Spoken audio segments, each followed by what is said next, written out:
Hey, have you ever roasted someone so hard they experienced severe internal hemorrhaging? Has the pursuit of uncovering secrets enabled you to captivate an audience with nothing more than your prose and a lute? Well, congratulations! You might be a College of Lore bard. But what is a College of Lore bard? Well, pull up a chair and listen close as I weave a tale that would make even the muses jealous. Okay, maybe that's a little self-aggrandizing, but hey, we're a bard. Who else is gonna grandize us? As a bard, we naturally have an affinity for the arts, music, poetry, and so on, but as a lore bard, our focus is knowledge. That's right, instead of just rocking out at the local tavern for a few extra copper pieces, we would rather be spinning yarns of the universe's grave mysteries or uncovering vast conspiracies. We're kinda like those folks who believe the Earth is actually on the back of a giant turtle or that vaccines were created to insert microchips into your body. Except we're, not morons. But like many things in D&D, your talent for the didgeridoo has resulted in a little bit of magic. This allows us to use a pan flute, a theremin, or a slide whistle as a spellcasting focus instead of a silly old wand or staff. But when the chips are down and your party is looking rough, nothing is a better pick-me-up than a little bardic inspiration. As a bonus action, you can sing a song of encouragement, lead a motivational speech, or compliment the vascularity of the barbarian's biceps to give that creature a d6 inspiration dice. The creature can then add that dice to an ability check, attack roll, or saving throw once within 10 minutes. Your amount of bardic inspiration dice is equal to your charisma modifier, and you regain all uses after a long rest. Each bard subclass also gets unique things they can do with those dice, but we'll get there. Second level is here, and as a new optional ability, you also get magical inspiration. Now that creature can channel your encouragement into their damage dealing or healing spells, allowing them to roll your bardic inspiration die to add a d6 to their firebolt cantrip or a healing word. While not the most insane buff, it gives more incentive for the wizard or the cleric of the party to use their inspiration dice before the time runs out. You also gain Song of Rest at this level, letting you soothe your teammates and give them an extra d6 of healing if they've spent any hit dice during a short rest. While the Song of Rest implies you may sing your friends a lullaby so they can get in a quick nap or lead them all in some soothing meditation, I suggest reading a passage from my favorite children's book. The cats nestle close to their kittens. The lambs have laid down with the sheep. You're cozy and warm in your bed, my dear. Please go the fuck to sleep.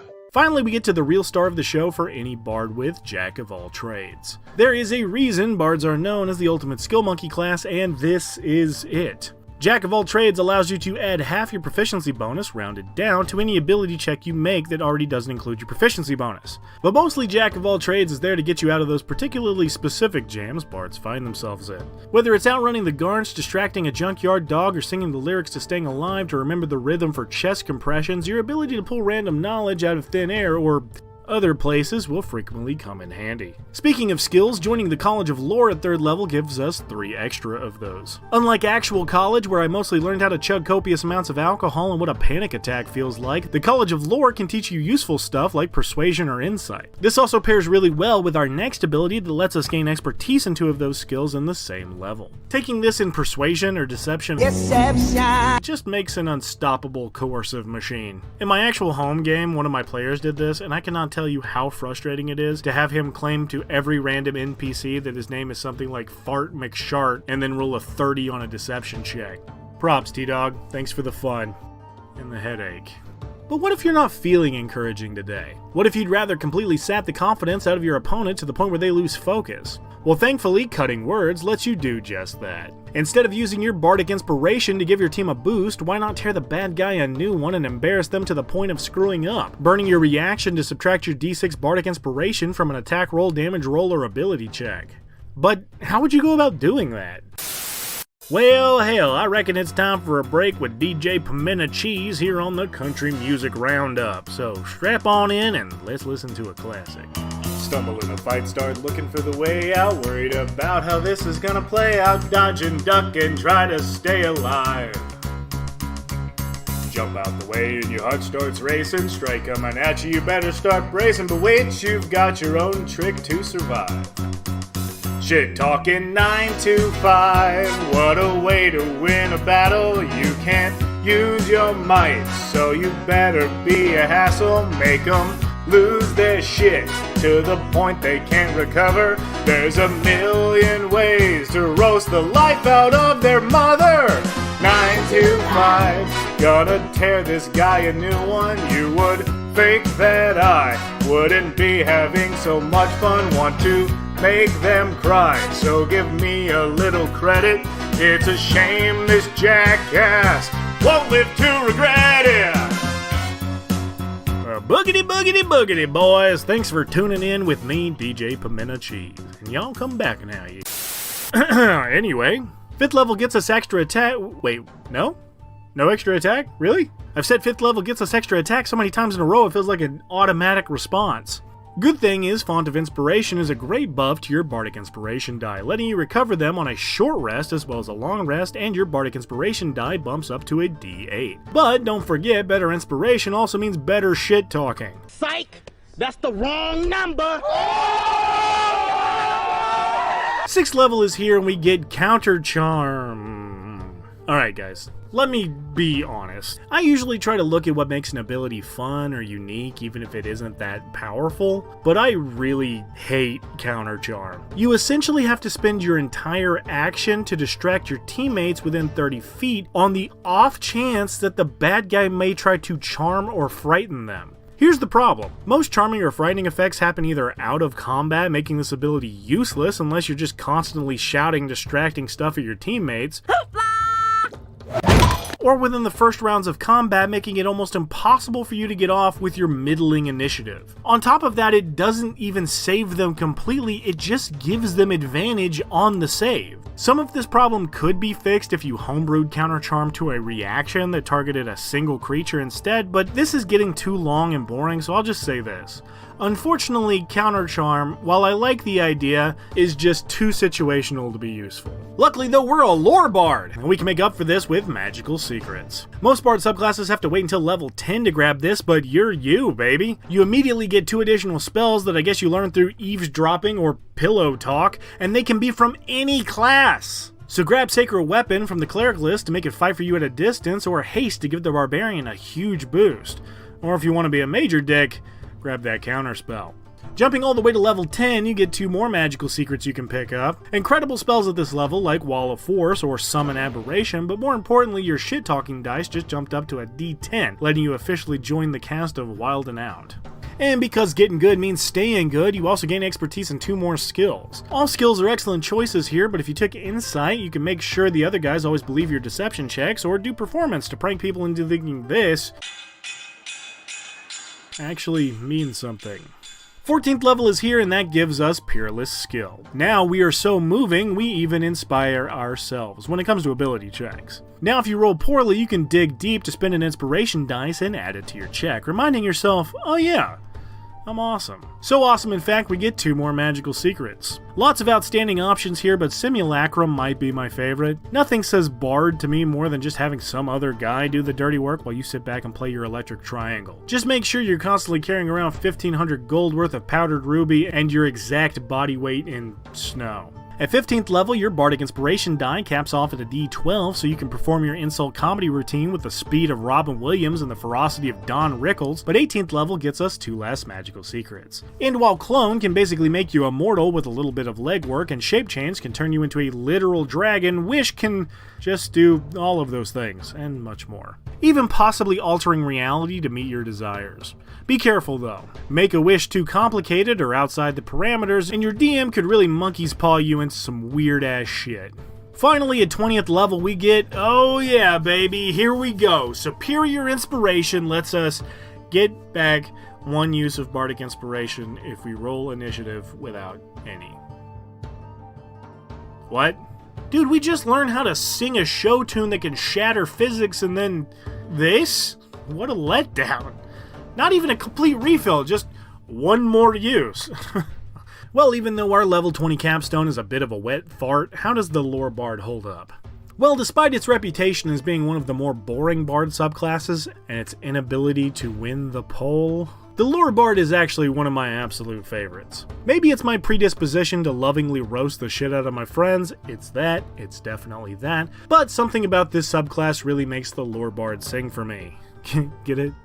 Sing? Magical Secrets to me is where the Bard class as a whole really comes online, and being able to get that early is not only a major buff, but provides you with the flexibility to cover your team's weak spots. Whether they need a bit more magical DPS or some extra healing, you can make sure to always keep up without feeling like you're just a support character from levels 1 through 10. Not that there's anything wrong with support, and the other bard subclasses have their unique spin on their abilities, but to me, if you're looking for the range to really customize your character, the lore bard is the way to go. And that's not even mentioning cutting words.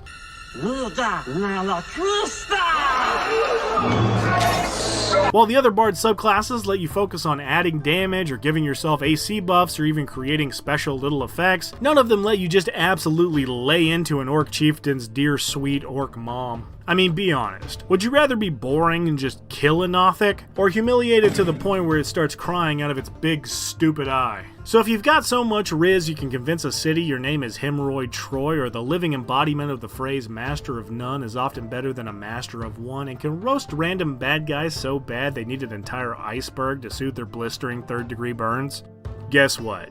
You might be a College of Lore bard. Hey everyone, thanks for watching.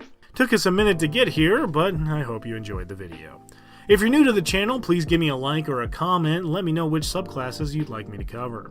A new round is going to be in the poll soon, so make sure to vote for your favorites. And thanks as always, guys. You're all incredibly appreciated, and I'll see you in the next one.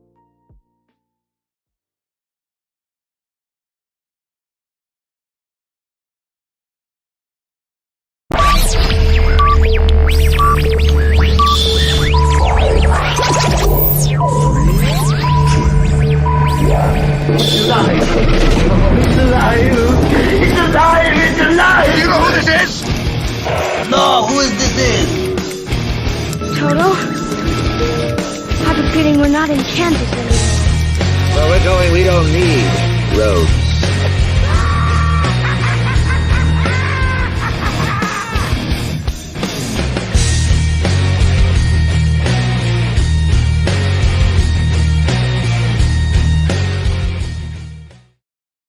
Hey everyone, welcome back to another episode of The Game, our tabletop talk show here at Dungeon Studios. Today we have just me and Doc today. Russell is not with us, he could not make it. What's up? I'm sorry, I was being silent. Yeah, no problem. Hey, so secretly silent. before we get started, I thought it would be really important to let our viewers know.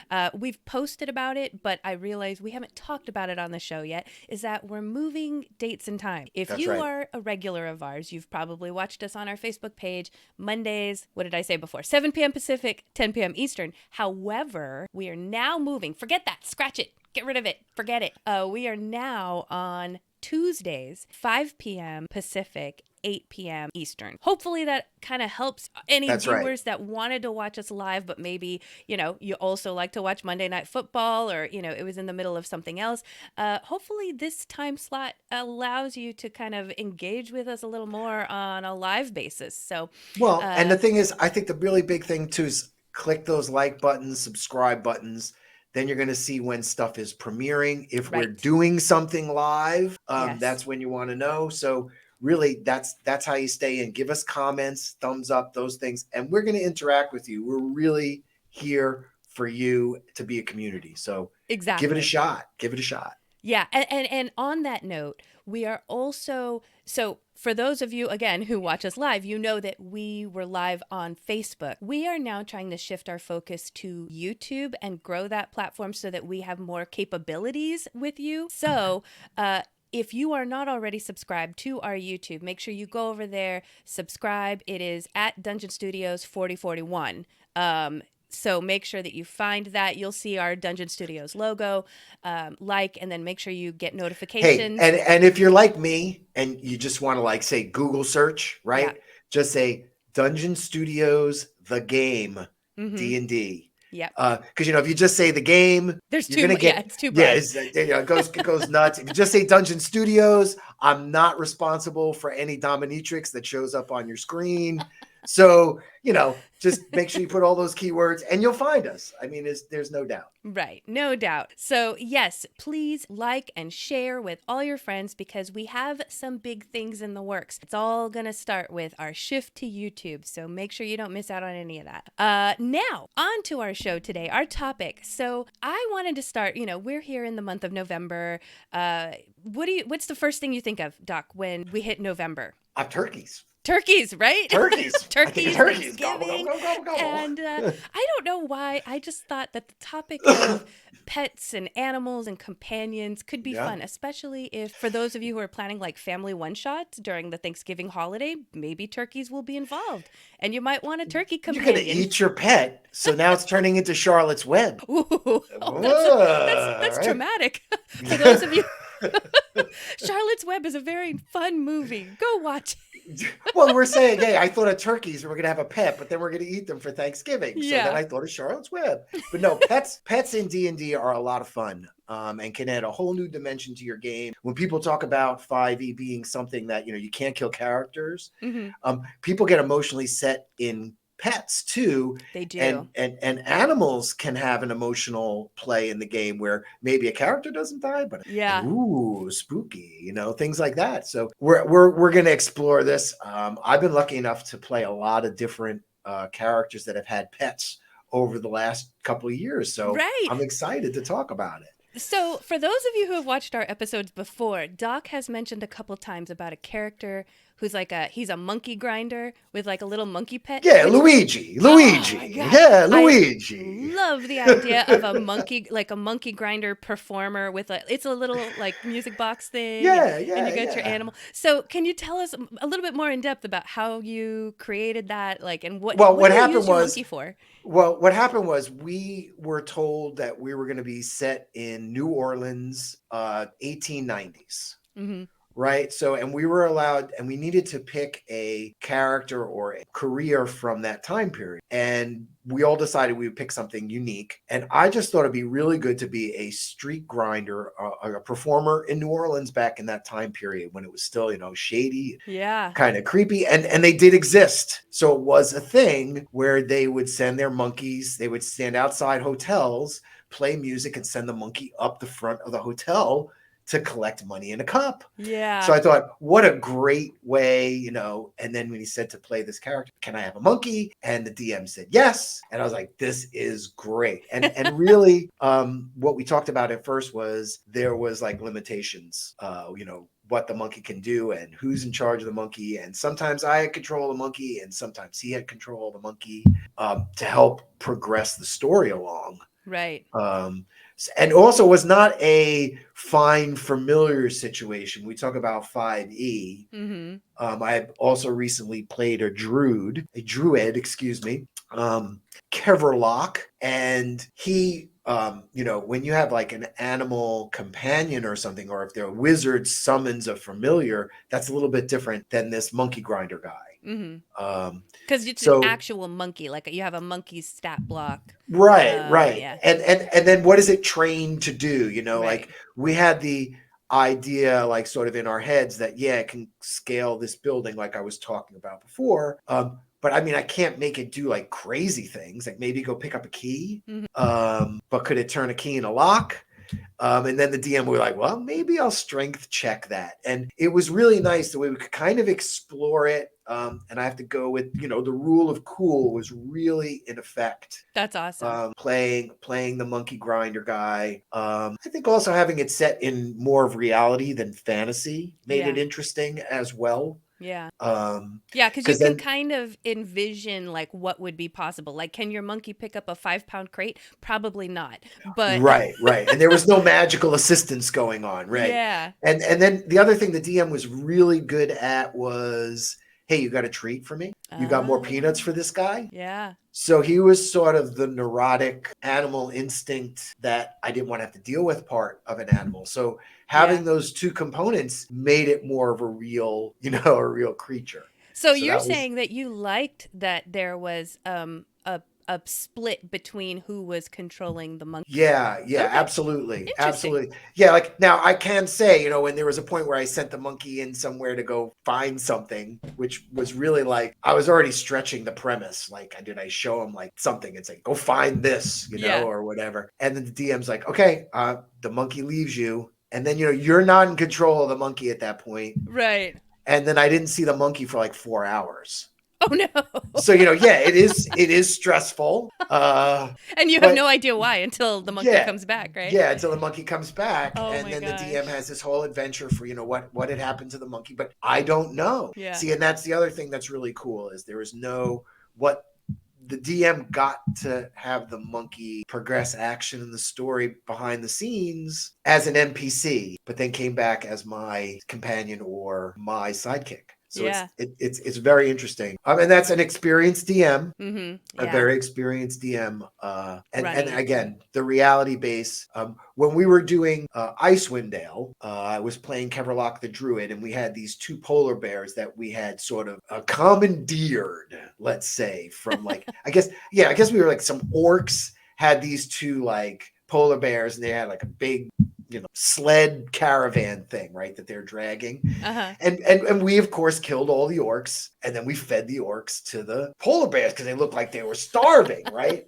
And then I had good animal handling skills, so this is a different DM than the Red Death. But then I was like, I'm going to try to make friends with these guys and give me animal handling skills. So he had me roll animal handling skills, and I made friends with these polar bears. And I tell you, it was really about me now in the game deciding that these were my polar bears. Okay. So when we arrived at the town and there was nowhere to keep the polar bears, I would say, I'm staying with the polar bear. And everybody be like, what are you doing? I said, well, if we're going to keep these and help, going to keep the wagon, the sled and everything, I got to stay with them. I'm a druid. I'm going to stay with these animals. And I would go get a cup of tea while everybody played because I wasn't in the action. And you were okay with that? Yeah, it made sense for your character. It made sense for my character, and that was sort of you know how like you get in tuned to a magic item. Yeah. It was sort of like the DM and I discussed, like maybe that was the way, he said after that first day when I didn't, he's like, they're kind of your buddy now. Mm-hmm. You decided to not go on the adventure with them. Yeah, you attuned to them. Yeah. Keep them well fed, and that became a thing too. Like whenever we arrived in a town, I'd be like, "Can you guys house my polar bears?" No, then I'm going to stay out here. Then towns would be like, "Keep them out of the gates." Now some towns were like, "Oh my god!" Now that was the other funny thing that had happened was we had this halfling that miraculously was like doing everything, like kill the giant, like so his whatever his stories of his valor would reach cities sometimes before we arrived. And when the two polar bears arrived, he would stand up on top of the wagon, this little halfling with the polar bears, like, I am blah blah blah, the great. I have conquered all. Right. So they would let us in with the polar bears, and then the polar bears were celebrating. So then I was like decorating them with flower wreaths and like so I was making conscious effort to make them part of the party too. So I think that's also a very important part of companion play. Yeah. Is that as a player, don't just sit there and let them fall stale. Yeah. That's actually a really great point because my son, so at the time that I had my son start playing, he had 2 ferrets. Okay. And in real life, we had 2 ferrets. And so he wanted his character to have 2 ferrets. So I mentioned him because he was young, and we will be talking about playing D&D with your friends and family and kids soon. But I had told him, if you want pets in the game, you have to understand that ferrets are very weak. You will be getting into battle. I don't necessarily want to be the DM that's like, oh, your pets are dead. But right. They're very weak. And like, I need you to understand how this is going to possibly work. And also, make sure. And that's what I said earlier too about there's a drama there when you have a pet in play. Go ahead. But so he's a young kid. I mean, he was like 8, right? So I really don't want to run him through the trauma of your pet dying. But I said, just make sure that you're role playing, that you're taking care of them. If you're going into battle, say, put them off to the side or, tuck them in my jacket or whatever. And I'll be a little lenient. But what's funny is over the years that he's been playing this character, he kind of eventually stopped playing, like role playing with his animals. So they're technically still in the game with us. They're still with the party, but it's almost like we just bypass the fact that we have 2 ferrets at all because he just doesn't mention them. He doesn't bring them up. He doesn't use them. Mm-hmm. Right. So they're canon, but we're not role playing with him. So yes, if you want pets and companions, you have to maintain that illusion of they're still here. I'm still interacting with them. They're still interacting with the party. That makes it a little Now, important. and it's funny you say it about my daughter. We play with the Girl Scouts, and I think I've talked about this on the show before. They had a beast of holding, and this had dog legs and a tail, but its body was just this big trunk. And there were 4 players, 4 Girl Scouts, and they would like load all the stuff inside this thing. Now it also had actions, so the person who was in charge of it could have it like ram monsters, or it could jump. It was some different things. I had sort of like handpicked from different animals in 5e, but I also had that it had the hide action. So if they ever like really forgot like it was in combat, which seems to happen, especially with younger players, Right. this thing automatically took the hide action because in case I forgot, Right. it would just be like, oh yeah. Snuffles, it hid. Yeah, that hid. Yeah. We got that. So that's explain. Oh, sorry. I just wanted to say, No, go explain ahead. Snuffles a little bit more. So what is this? It's a beast of holding. A beast of holding. Okay. And it's a concept I came up with. We always talk on the show about stealing ideas, so I have to be honest. Terry Pratchett had this thing called luggage in his first novel. And it was this suitcase that followed the wizard around. It had lots of feet. So it was sort of like this like centipede luggage case. So I sort of stole inspiration from that. And I thought the Girl Scouts needed something. This is their first time playing. They were beginners. And they were going on this sort of sandbox quest. I didn't know what they were going to find. So I thought it might be kind of cool to have this bag of holding and alter it. Because every party has a bag of holding or whatever. Right. And then I thought, really, I think the inspiration came from like My Little Pony. Oh, really? Yeah, because my daughter was really into that as younger, right? Mm-hmm. So then I thought, well, how can I make this more like My Little Pony? And I was like, well, make it a dog. And I put dog legs on it and a dog tail, and it could wag, so it could express its emotion through its tail. So that was really the big part of it. Now, what I didn't tell was that it's secretly connected to the BBEG. Oh. And it's like taking power from things they're like throwing in there that they have no idea, because don't forget they're beginners. Yeah. So they're just throwing in stuff, and like they're throwing in magic stuff. So I have the BBEG is drawing power from the stuff inside. Ooh. So I think in a way that BBEG created Snuffles was where that whole, so sort of turning around this whole campaign box idea, but they don't know about it. But then I thought even more about it'd be kind of cool to have like a little birdie that's a little like ring box. Oh yeah. And could fly and like deliver an engagement ring. It opens Delivery up. service of anything under like this size. Yeah, and then I got into that whole Harry Potter had the owl delivery service, right? Yeah. And I thought, well, you could have all kinds of animals, beasts of holding. Yeah. So originally it was just Snuffles, this dog, and I thought, well, what if it was like a humongous container and it had elephant legs and a trunk? Oh, wow. And it kind of got into this whole kind of neat thing. And I thought it had to be something created by some kind of mad wizard, right? Wait, so is the BBEG the guy you said the BBEG created these? Yes. That's pretty cool. Yes. So that's where it's like I have this whole like it's almost like a whole campaign finale idea, but it still hasn't kind of been fully written together. Yeah. Yet. But that's where the Beast of Holding came from, and tapping power off, and they have no idea. Okay. If you haven't figured out like how you want to end this yet, I have an idea. You don't have to take it, but okay, go ahead. If this guy is creating beasts of holding and they can get as large as like, what'd you say, like an elephant? Yeah. What if the finale is they find out that he's actually trying to create like a Tarrasque of holding or something? Yeah, right, exactly. And so the end battle is them trying to stop him from creating this complete monstrosity. Well, and that's the thing too. Terry Pratchett in Discworld. Yeah. I don't know if you're familiar. The world itself, that whole setting, is on the back of a giant turtle. Exactly. That's traveling through space. So right there, it's like, well, wait, the whole thing is a beast of holding. It's a beast of universe. Yeah, exactly. So maybe that's the thing is he wants to like move the universe somewhere where other animals. They don't want him to do that. I don't know why, but we can. But that's a whole nother way to play a pet. And the way you can emotionally play a pet is kind of really cool. So I've been on both sides of the pet action. I've been a player. And really explored it in depth with the organ grinder monkey, which we're still playing. So I get to do that some more. I'm a little worried a bit about a monkey because it is Mask of the Red Death. Mm-hmm. So I know this monkey is in for some evil fate at the end, or it's going to turn into some huge thing and attack us, or it's coming. The polar bears were a lot of fun. We finished Icewind Dale, but we flip-flopped Icewind Dale, and we'll be talking about that in my week in gaming, where now we're playing orcs and goblins in Icewind Dale. But our wizard just summoned a familiar. So we've been talking about another way to get a pet. And of course, wizards and warlocks have that access.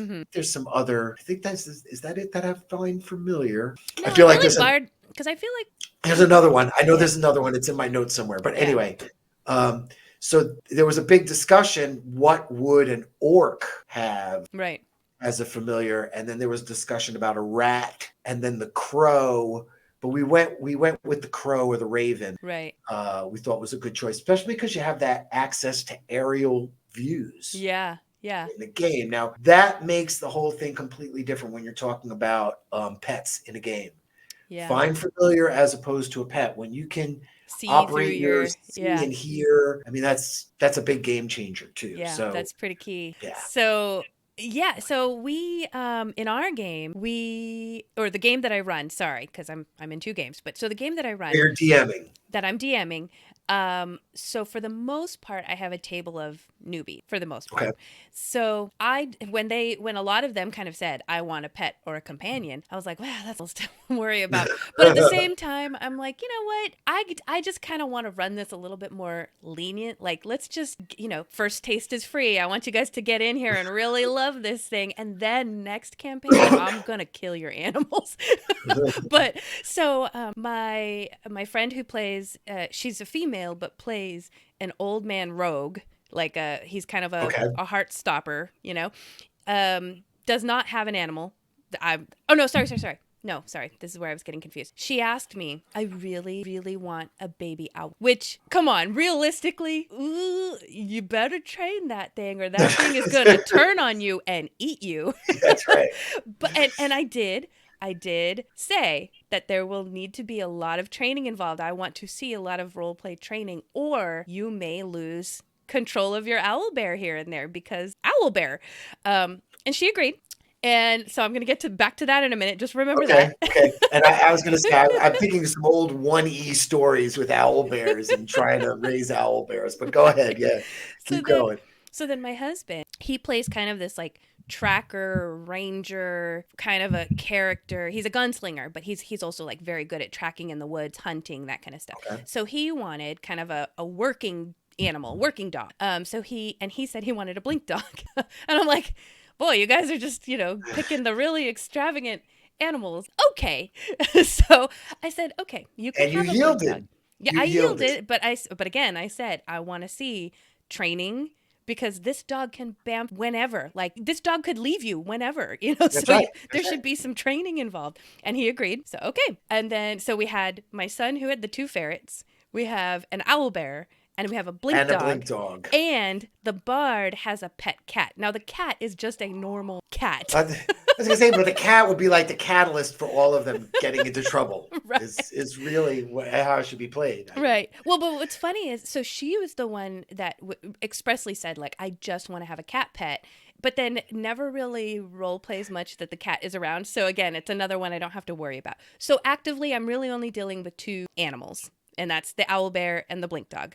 Okay. Now, well, and I'm sure your husband, I know you guys are dog owners. Yes. So he's probably very strategic about his is. commands to his blink dog and yes. staying on top of it. And that's great. That's really, really That's cool. the thing. Yeah. In real life, we definitely have a lot of experience with dog training. Owl bears, not so much. So, but anyway, so yes, what's funny is as we have progressed through the years, he has spent a lot of time training his dog to like and he does all this stuff preemptively, thinking that he'll need it in a situation. Like he spent some time when they were downtime in the woods. He said, okay, I'm gonna hide this scrap of cloth and then I'm gonna see if the blink dog can find it, right?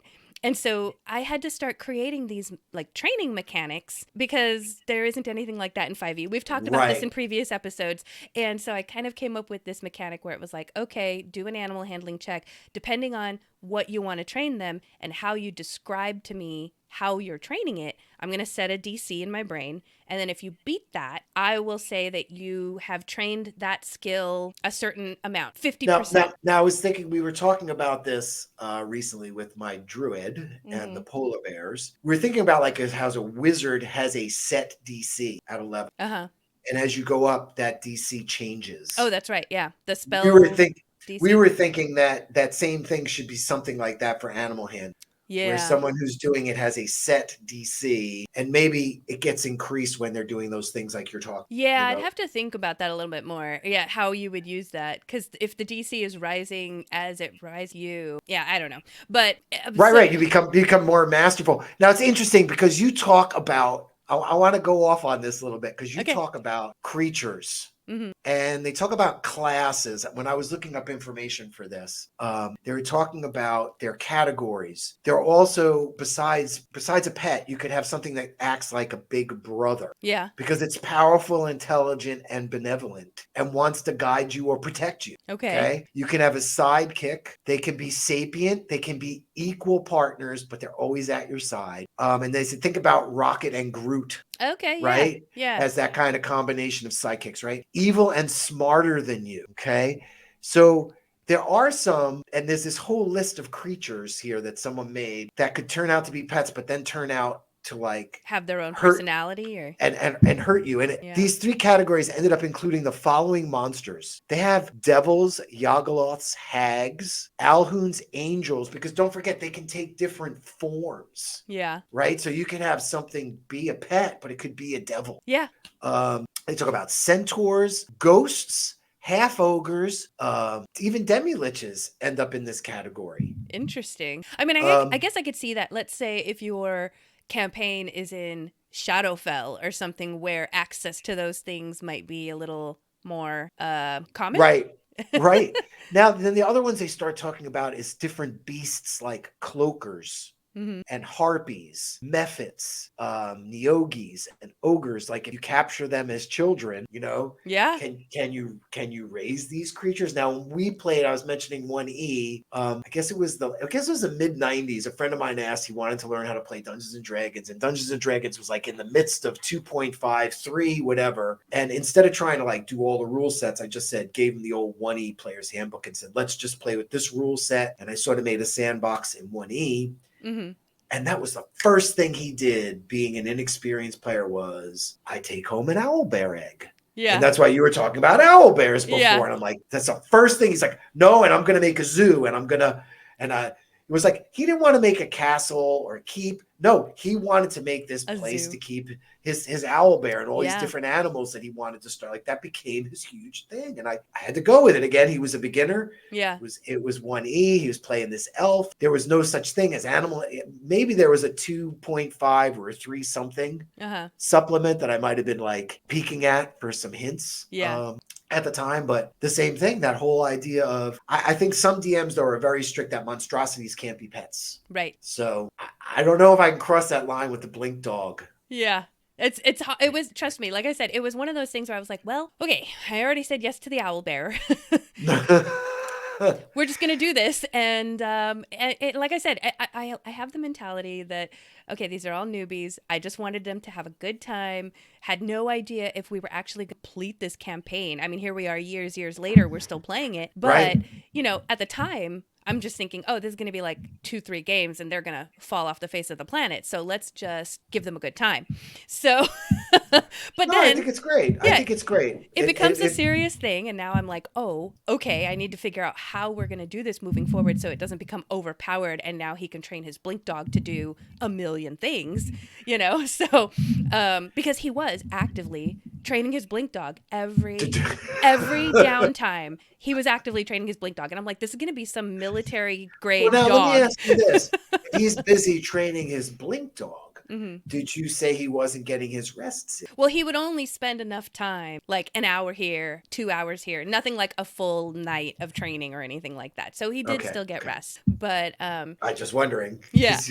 So I was like, okay. So I figured out the mechanics. Like I said, I just kind of have this percentage system where it's like we keep track, and we use D&D Beyond. So I keep track in the little notes. Okay, for the blink dog, trained 75% in sniffing things out and finding them, 25% trained in this, whatever it was. So we have that. And then whenever he attempts that skill, now he rolls a percentile dice to determine if it's successful or not. So so that's what we did, and it works well.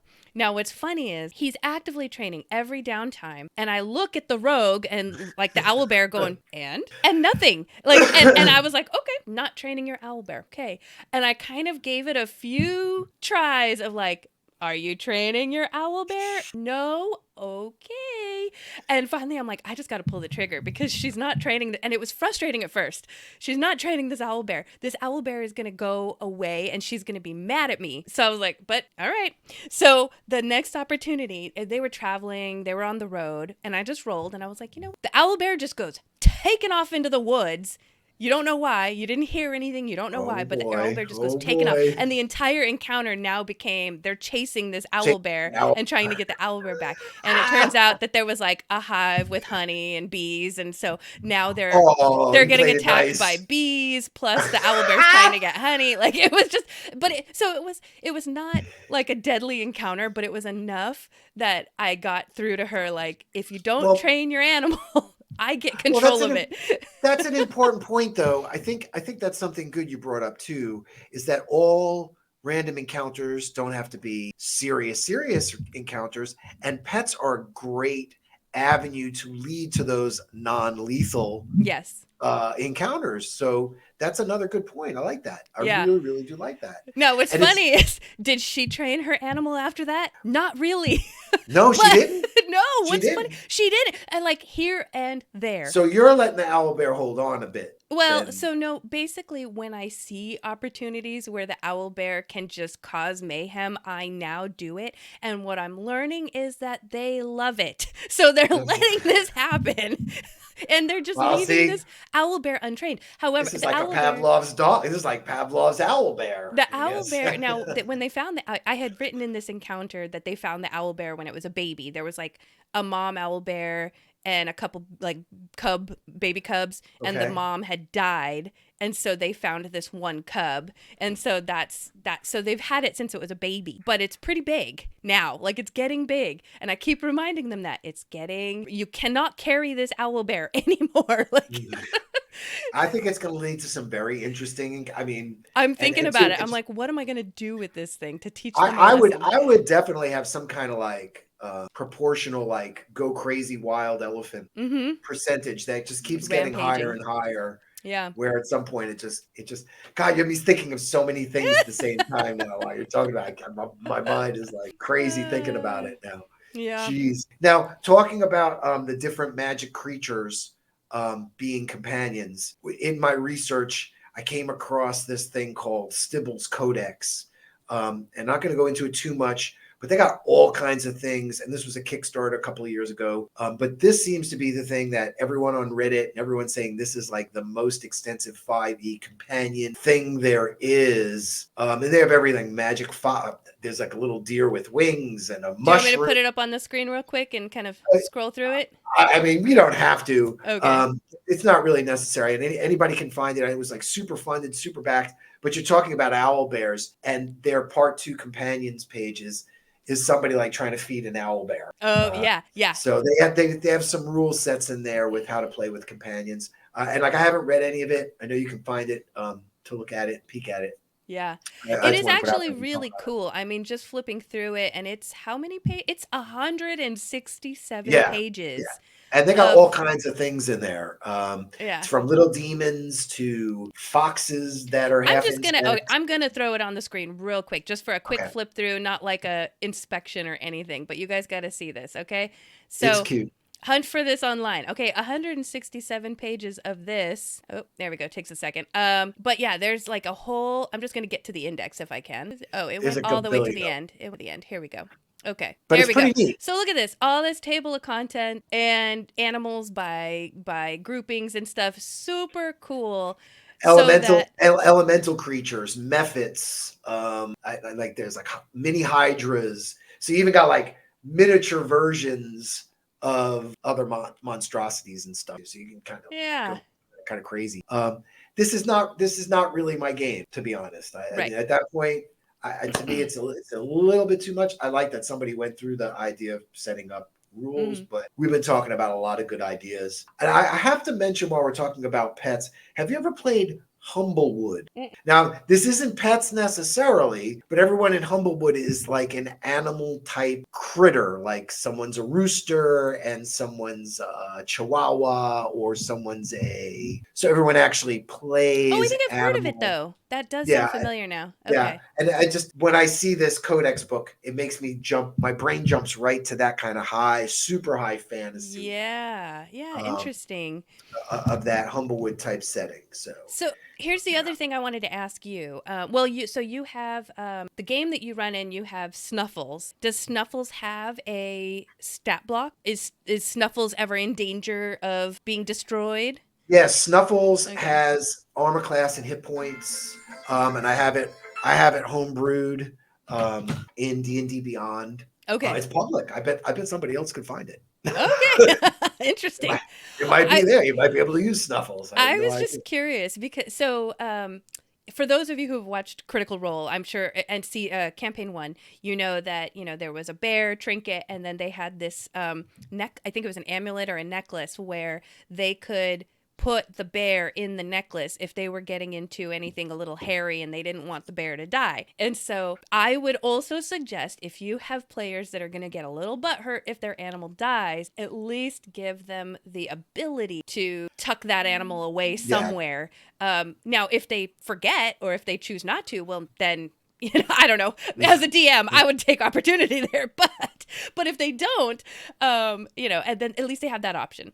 They can't blame you if their animal dies. So I have used something like that. We call it a Pokeball because it's pretty similar. They Pokeball it. Well, it's funny. I never even considered that, but the Pokeball is a very good idea. Yeah, something like that. But what's great is like you don't even have to use it just for your animal. It's basically like a little pocket plane that can hold one being. So they have actually strategically used it for other things as well, like moving people around. So again, think very carefully about your Pokeball rules. So other companion classes, right? You have the Beastmaster.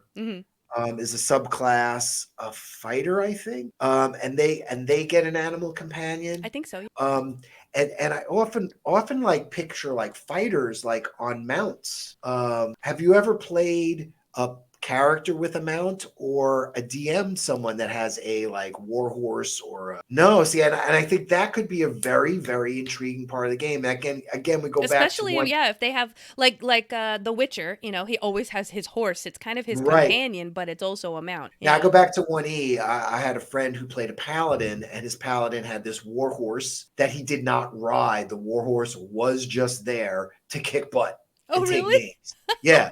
Yeah, and he would lead it around. And then when they got into a battle with monsters, he just said, go, he never rode it because it was a war horse. Yeah. So it's kind of a neat thing too to just have it as a battle companion, not even something to ride. That makes me just a flavor he wanted to play it that way. That makes me think of the Artificer. There's the subclass of Artificer that gets the homunculus. Yeah. They can build a homunculus, which is also considered a pet. Yeah. That was the other one I was just going to go to after the Beastmaster I saw. So they also have the building of the homunculus. And homunculus is cool because homunculus can go almost anywhere. I mean, it could be a doll.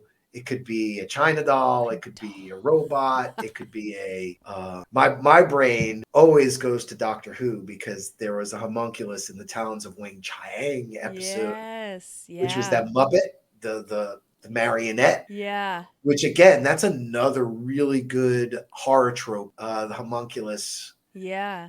Where an inanimate object has something living inside of it. and it is now a being. Can you play a homunculus? I don't know, but that could be interesting. Like you were created and then somehow your master just left and now you're on your own. Now you're on your own. It's okay. Yeah, so that was a good one. There's another one where you get a pet in 5 artificer. But that artificer could go Yeah. You could just have a robot companion too. It doesn't necessarily have to have the living components of homunculus. Yeah. Now, also had a lot of, I don't know, have you ever had anyone like the undead obsessed people that want to have like a pet dead rat or a skeleton rat or something? No. Now, granted, I'm going to in my next character. I want to do that, but I have yet to have experienced it in a game in any form. Yeah, DMing Ravenloft. I had a player who always wanted all kinds of skeleton animal companions to kind of tool along with them, which is kind of creepy, but is another way to play pets undead. Yeah, and controlling undead and raising things from the dead. You have control over them. So taking it and not raising humans and using it for pet purposes. We have in the game that I play in, we have someone, and he's not a necromancer. I think he's a warlock. That's what it was. Okay, yeah. But whenever we fight or have a battle where there's a large monster, an ogre or something to that effect, he always raises it from the dead, and then he has to warn, like, especially because I'm a dumb barbarian, he has to warn us, like, don't hurt these things. They're our friends now. They're following us, and like he gives them names and he talks to them. We were actually doing that a lot. I was doing that a lot with the polar bears. Yeah, were you raising them? No, in the Icewind Dale. No, even when like the other players were like doing stuff like we're going to travel 3 days. Hey man, don't push my polar bears. They're pulling your weight, man. Yeah. Mm-hmm. So, they take them. Now, have you been in a game where someone's pet or companion died? Have you experienced that yet? Or did the DM always pull the punches? I was going to say the polar bears in Icewind Dale died. Oh, they did. Yeah, they did die. It was no, but I have to say it was like a huge, big, final climactic battle. Oh, good. So they got a deserving death. They got a deserving death. They actually saved Keverlock because Keverlock was a polar bear. And was in like he was in like in form and was like fighting, and like somebody else was out and somebody else was hurt, and Keverlock went down as the polar bear, and the DM was like, the 2 polar bears are like, it was against the dragon. Spoilers. Spoilers. And the 2 polar bears saw, their master who had been like, I've been training them the whole campaign. They were like, no, and came into the fray. And then I think they went down, and then somebody else, the halfling who was like the hero of the day, like came out of hiding or whatever, and ended up claiming the death blows, even though it was like the druid and the 3 polar bears that had really like scratched this thing up, really took the thing down. But it didn't matter. It was really good. It was really good. So it was a very happy ending there for the. It was heroic. Yeah, it was very heroic. Like I said, I'm worried about the monkey. I'm not sure where your owlbear story is going to end up. I'm not sure either because they're headed into some stuff, but they have a Pokeball. So, Okay. But they have 2 animals and 1 Pokeball. So my Girl Scouts don't know that Snuffles is draining power. Oh, now I do have to say this because Snuffles is in 2. I also playing Snuffles in my Chronic Adventurers group. They're also playing that same sandbox. They also have Snuffles, but they know stuff. They're more experienced players. They know stuff is missing from Snuffles. So they're starting to have a little more apprehension, like, what is this? What's it connected to? That's interesting. Yeah. So they're sort of in a different place with it. But that group hasn't met in a long time because chronically ill folk have relapses. Yeah. We decided we were going to take a break for a while. So I'm hoping to get them back together because they're trapped. Yeah. So I have played in a game where one of our companions died. In the game that I play in, we had a dog. The bard had a dog. And he just named him Dog.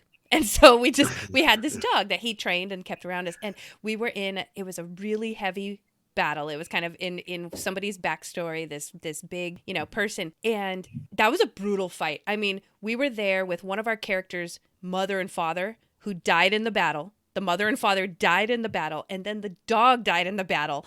And so we were just like, ow, it hurts.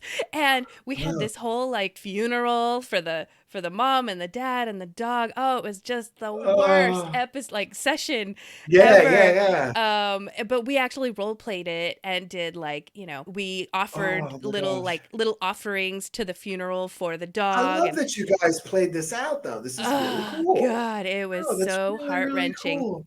So I can totally understand from a player's perspective, like how important that pet and animal is, even though they're not really doing anything in the game. You just say that they're there and they're your buddy. But man, that was brutal.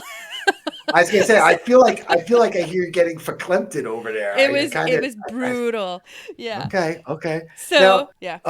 I'm gonna take us away because I don't want you getting too upset. Yeah. So in test play, I had someone test play with him, Mm-hmm. and they came in. They said, I have my monster fights with Dungeon Studios, and he said, "Hey, can I test play with my pet?" And I was like, "It was one-on-one. We talk about one-on-one play here a lot too at the game." So I was like, "Yeah, sure, whatever." So that way, I had a character and his pet. Well, he had an owl. Now, do you know what an owl can do as a skill? Don't they have like advantage on perception checks or something? Well, they have keen hearing and sight, so they have that advantage, right? But they also have what's called flyby. And this is really cool. The owl does not provoke opportunity attacks when it flies out of an enemy's reach. Oh, very and interesting. Then meanwhile, it has an attack of +3 with a 5-foot reach with 1 slashing. So this owl can like fly in, roll an attack, fly out, and not get an opportunity. Yeah, that's great. So, I mean, that's a really cool pet. Yeah. I don't know if the owl specifically was done up because of Harry Potter. I don't know any other creatures. Like when you look at Raven, doesn't have the flyby. Yeah, you'd think that it does make you wonder why the owl has it and maybe other birds don't. Right. That's interesting. Maybe, so it's kind of interesting. But I wanted to shout out to the owl and to test play. Yeah. I was just thought that was another example of a pet that you and I hadn't even pre-discussed, and I didn't get in the Trello. Yeah. That I was thinking about. All of a sudden it hit me. I remembered the owl having that skill. So that's a good one if you're stuck for combat. Yeah. Yeah, I hadn't thought about that because we do also, I forget that the wizard, or he's a sorcerer, has a find familiar and it's an owl. Now, I don't know if it's a familiar, if it has that same skill, but... That's what I'm saying. That's why I think owl...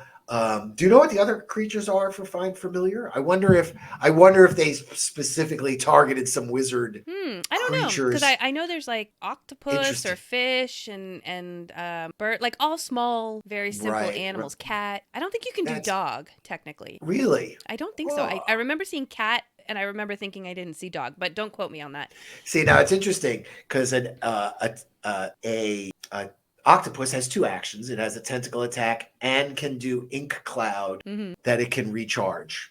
Yeah. So I wonder if some of the find familiar ones in 5e have been given a little bit of oomph. A little bit of oomph, yeah. So that's what I would suggest to you folks. If you're going to do a familiar, which you can change your shape of your familiar, throughout the campaign, definitely take a look ahead and see what those skills are. Yeah. And you're going on an underwater adventure, that ink cloud could come quite handy. Right.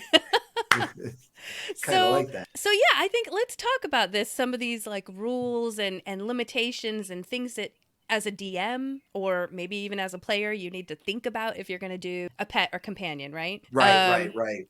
So number one, obviously you can tell between me and Doc talking about this that like I think there's a lot of gray area when it comes to having a pet or companion. So you need to be clear with your DM what your pet can do or your companion, right? And I wonder too, Sue, you just stay with beasts? Beasts are easier to interact with than non-beasts. Yeah. So that's something you have to, look at right away. The next thing I think is alignment. Oh, yeah, that's true. Right? If the creature has an alignment, that's definitely comes into play. It should, if you're in alignment, I was going to say, yeah, some people are kind of like, ugh, alignment, I don't even want to touch it. And then there's other people that are like, alignment is important. And then I think the other two things that are really true considerations, rules as written, thinking about the creatures should have a lower CR. They shouldn't be higher CRs than the party. But Right. now in the case of a baby owl bear, it might be because it's a baby and it doesn't have skills. So that's where that, and then intelligence, where its intelligence level lies, Right. is something also. Yeah, that's something I've really had to think about with this owl bear because I do milestone leveling. So Right. even though it could be only like days in game since they've last leveled, there's a potential for them to level if they've hit that next milestone in the story, right? So my players are definitely leveling up at a faster rate than the owl bear is growing, right? Because 2 days have gone by, but there's another level. So I'm like, okay, this is good in my head because the owl bear will always be lower level than them. But then it is problematic when this owl bear will stay small and I want this owl bear to grow larger so that it causes issues. Well, as I say, like I had the issue with the polar bears getting a polar bear into a town. Yeah. They're going to run into a real issue when they have a full-size polar bear. Yeah. And then how much can they fit in their in their beast of in their holding? in their Pokemon ball there, Yeah. like I don't know. Yeah, so there's a lot of it's like I'm gonna do writer talk here for a second, but we talk a lot about like hard magic and soft magic. You're familiar with that term? Yeah, those terms? yeah. So to me, this is like the hard magic. You really got to think about all the different scenarios that can come up, and make sure you talk with your DM so you're aligned on what your animal can and can't do. What's the size? What's their abilities?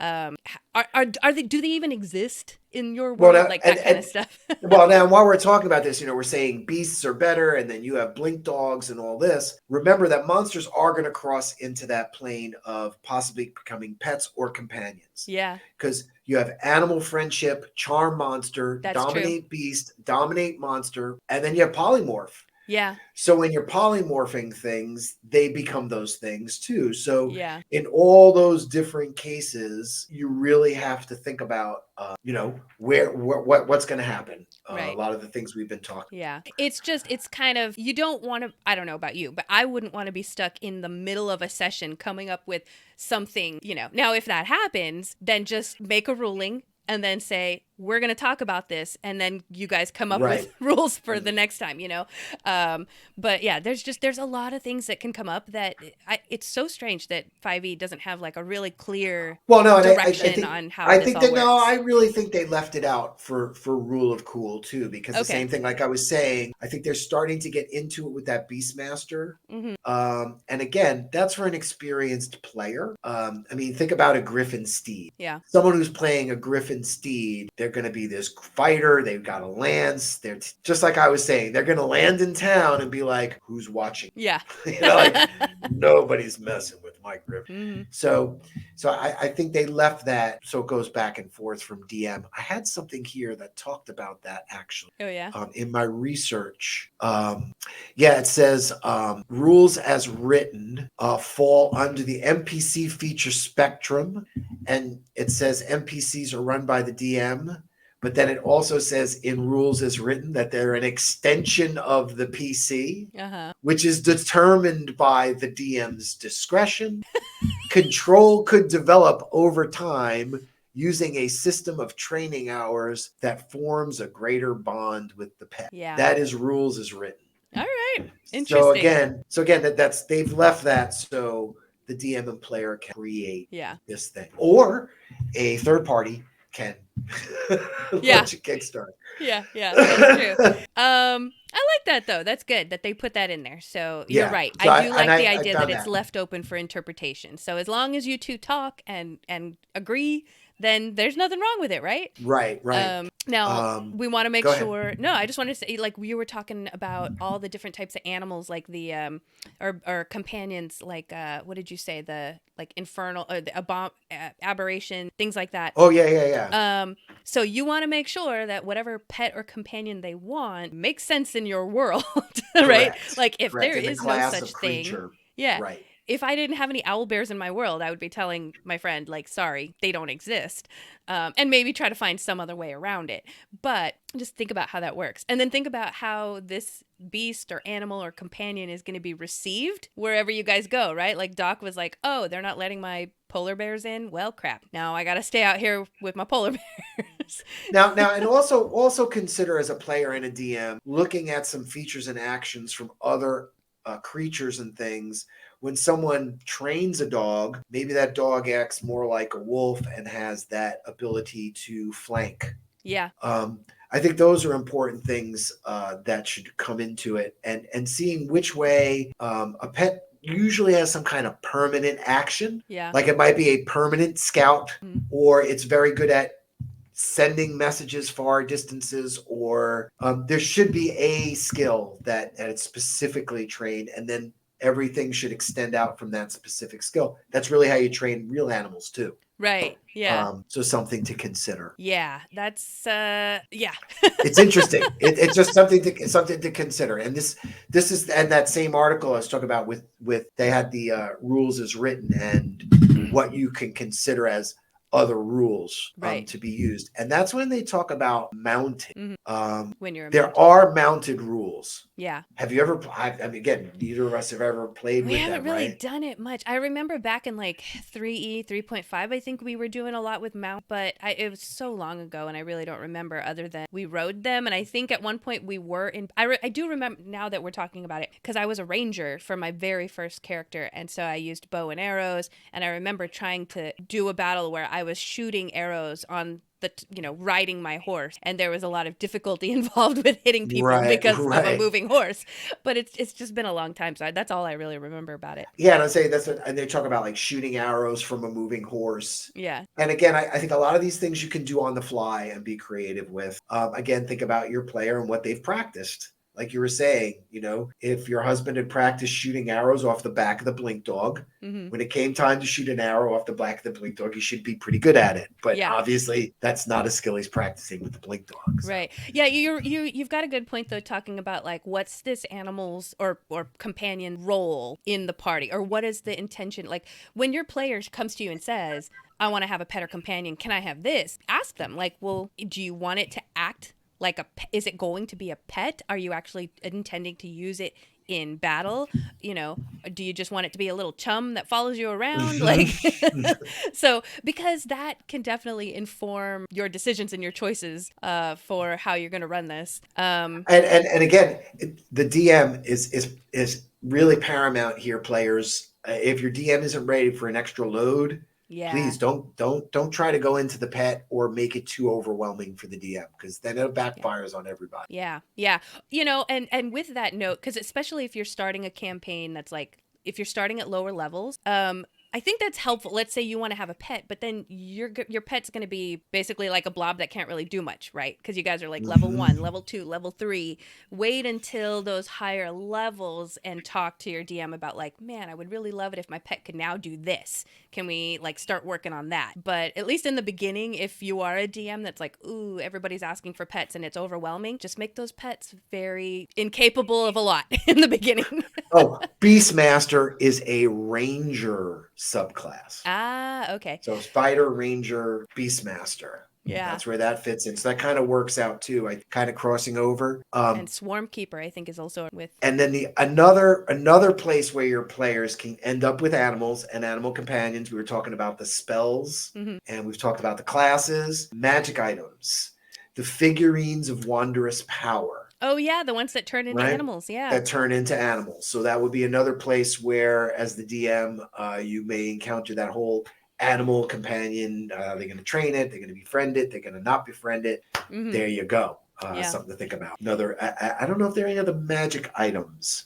I know I think there's a talisman for communicating with animals too. Yeah. Since we're kind of talking about like this animal's role in things, or this companion's role in everything, that you talked a lot about, especially with the monkey, that like sometimes you ran it and sometimes the DM ran it. And so that's something, it's funny, I hadn't really thought about it that way. I just always kind of left it up to my players to say, I want my animal to do this, and then I call for a roll. But now that I'm thinking through, what's happening with this owl bear, there are some times where I'm running this animal because they didn't train it, and now I've decided that this animal's going to go do this thing. So consider, I guess, make that clear as well, so that, because luckily, like, my player knows. But that's part of it too, is like, you can enjoy playing the owl bear. Yeah. If the owl bear doesn't get killed too. Right. So that's because part of it. It's like, wait a minute. Now, the owl bear can have an ulterior motive. Right. Could just be like, when I get big enough, I'm going to eat all of them. Well, so just hanging out. In a recent session, which, we can talk to more about when we do our weekend games, but basically, because this thing's getting so much bigger, they actually tried to take it into a tavern, and now its head is like table height where all the food is, and the food smells really good. So I immediately was like, oh yeah, it just starts taking food off of people's plates. Now they're reacting. Oh my gosh. I'm going to say something. I don't mean to be insulting to anyone. My son is nonverbal. So a lot of these things you're talking about, I see all these things like every day. Like, he can reach across the counter now and get the bananas. So now I got to hide the bananas. So it's like, you think about all these different things that an intelligent pet can do to your players when you're in control. Yeah. Like I said, I'm really worried about what the monkey's going to do. I think about like a Little Rascal episode where the monkey's like gets into all sorts of mischief. Oh, yeah. Like, I'm waiting for the DM to do that. Right. But here's the thing is, so at least between you and your DM, you knew, or that is a potential thing that's going to happen. No, that's definitely on the table. It's definitely on the table. And I think about any good horror movie, this monkey has been my good friend companion for it to all of a sudden go horribly wrong and turn into some kind of Cthulhu-like creature. And have you seen the movie Monkey Shines, the old movie? Yeah, I am familiar. Yes. So, that whole thing can go that way. It's a classic death ending. Yeah. Or it may not at all. The monkey may save our lives. Yeah. I don't know. So the other thing, I think we'll do one more of these, and then we should probably head to a break. And then we will continue talking about all these other rules and things that you need to kind of keep in mind. But I wanted to talk about, the stats, the mechanics and the stats of the animal, right? We've already talked about, if it's a familiar, it might maybe have a little bit more capabilities, but consider down the road, if this is a companion that's going to be with your party the entire time, they're kind of leveling up too. They should be. They should be growing. If you got them as a baby, they should be growing. The stats will change. So you have to kind of think about that as well. And, okay, again, going back to Critical Role with the bear, they put armor on the bear. So that there's no stat block for an armored bear. You have to kind of think about how that changes the animal's stat. Now, here's the other one. Don't think about it as just one animal. Yeah. Your character could be a beekeeper, and he has a swarm of insects follow him around. Yeah. Ant-Man. So there's lots of different ways you can go. I found another really cool list of interesting companions, and this webpage actually has ground rules for playing them. Oh, that's nice. You were talking about this. Can I read you this list of 19 that they have? Yeah, sure, yeah. They have a mimic, which I never thought of a mimic. That would be really interesting. A hippogriff, an awakened tree. I've actually thought about that for my next character. Okay. An owl bear, a flying snake, a gelatinous cube. Now it's funny because I didn't even think of this as a pet.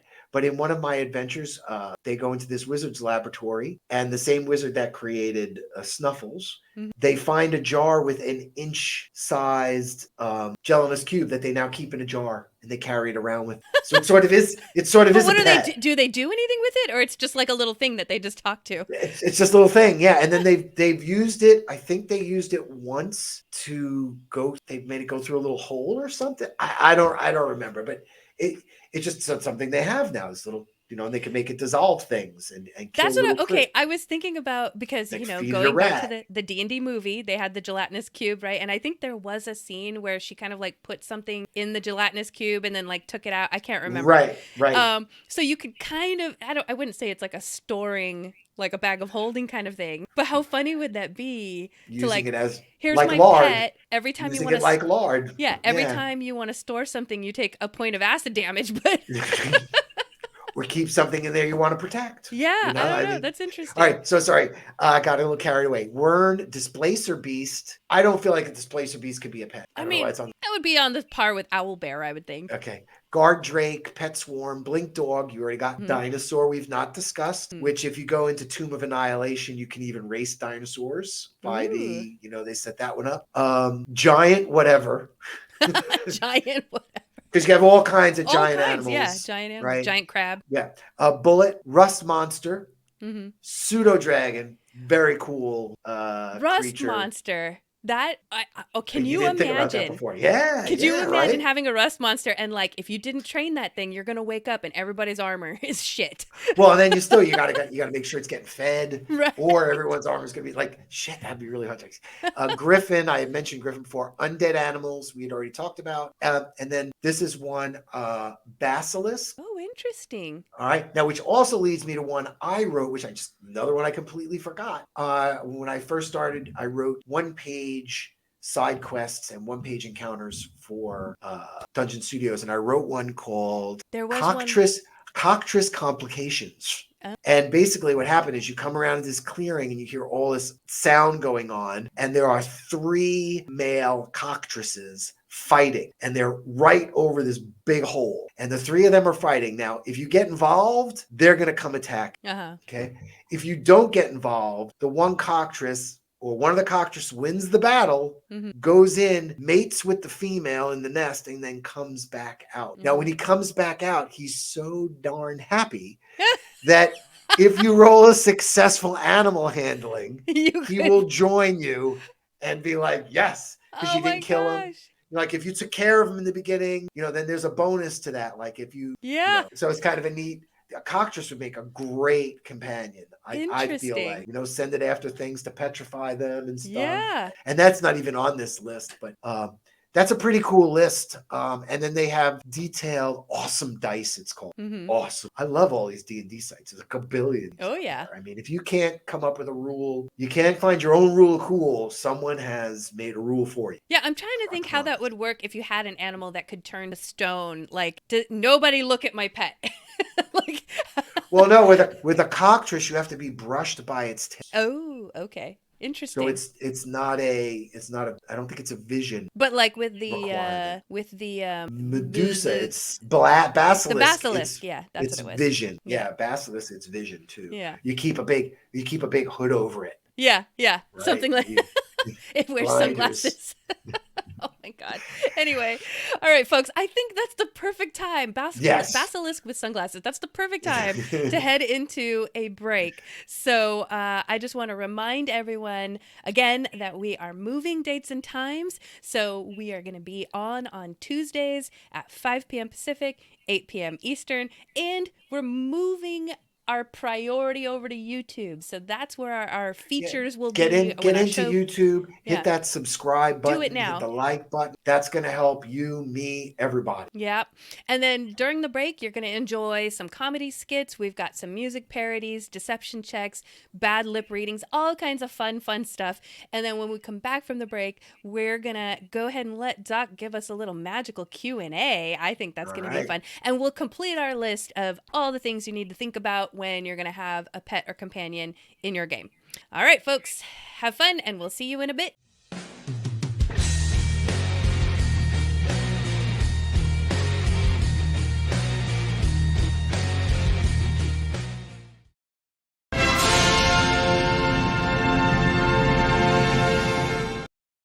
Add in a couple ears, just 2, normal amount of ears. What about 4?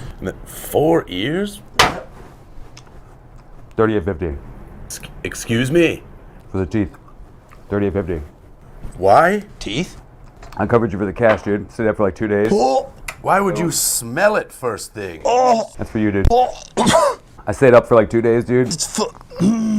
Don't smell that. Why would I want teeth?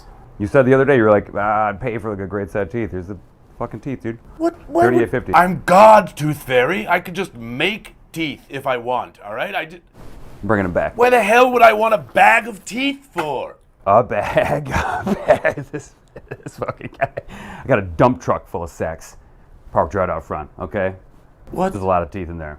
$38.50, man. You only had $38.50? Okay, easy. Matching robes, you fucking dorks. He's got the same robe as us. Yeah, I mean, this is cool though now, you know what I mean? It's fucking hip, dude. So what's the purpose of the bag? Why not just bring in the whole fucking dump truck? Oh, this is proof of concept. There's a whole bunch more. Some of the bags are pretty sloppy. Children lose their teeth naturally. Why? What the hell? How'd you get all these? Cemeteries, mass graves, morgues, methadone clinics, Arkansas, fucking Cambodia. Jesus Christ. I don't know what happened in Cambodia, but... So you've just been fighting people? Just...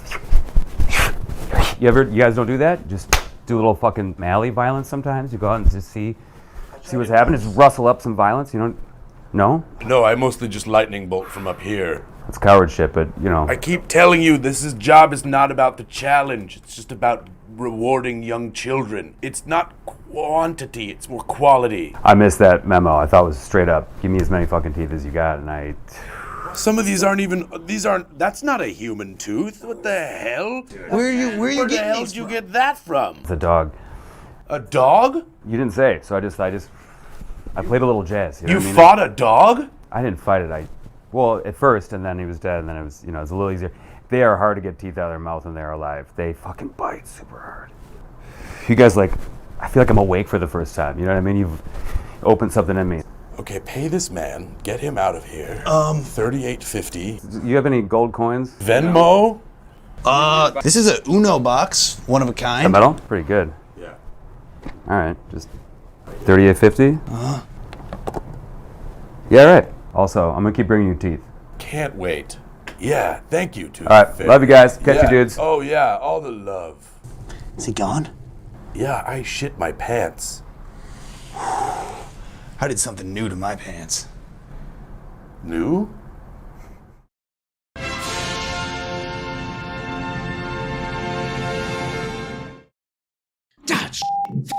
Why are you always making me climb in the smallest of places? Well, Jerry, this is the best way to get to the podcast that we need to steal this week. It's always like we do every week on Mondays. Mondays, every Monday. Religiously. Sometimes I wish we could just walk through the door, but yeah. Every Monday on where do they find it? On Spotify, Apple, anywhere you can find podcasts. That's where we are. I get so hot in these vents. I think they have the heater on. Wait, oh, Jeremy, don't move. Oh, wait. Michael and Jeremy Steal Your Podcast every Monday, wherever you get your podcasts and stuff. We're going to take your podcast and we're going to do it better, faster, stronger, hornier. Yes. In an hour. Or more. Sometimes.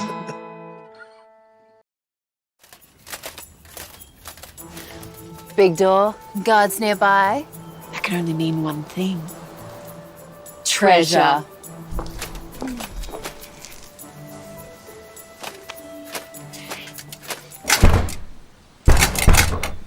Oh, stupid door. Why won't it open? I think it's locked on account of the big lock. I can see that. Why don't you go in through the cat flap? The what? No way!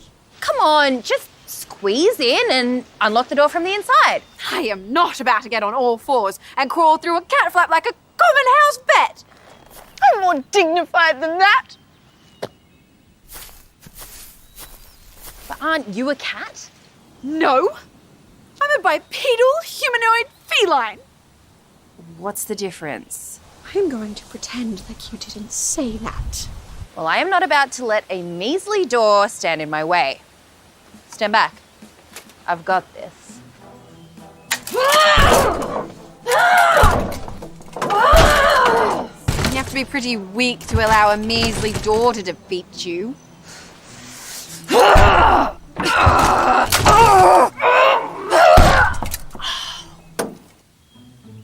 you okay? Fine. Everything is fine. That's a Mr. Minotaurium 6-pin lock with a reinforced core. You're not going to get through that with brute force. You're going to need a little bit of finesse.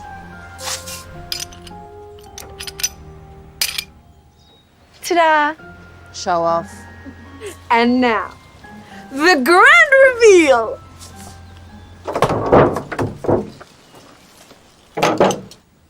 Why isn't this door opening? Dignity, you said. I guess we'll never know the secrets that lie behind this door. Let's just go with what I thought from the beginning. It's time for axe. What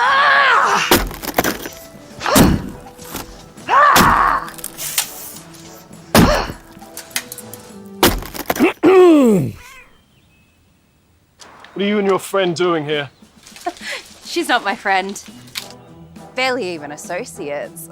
We just came across this treasure vault, but the door appeared to be locked, so we decided to fix that. But the door is open. Turns out it's a push, not a pull. Guess I won after all. So I'll just let you play with your new friends and I'll check what's inside. You can use the cat flap if you like. Hey! That's it. I'm putting a god's damned bell on her. Right, put down the sword and come with us. Fine. I'll drop my sword. But you didn't say anything about my axe!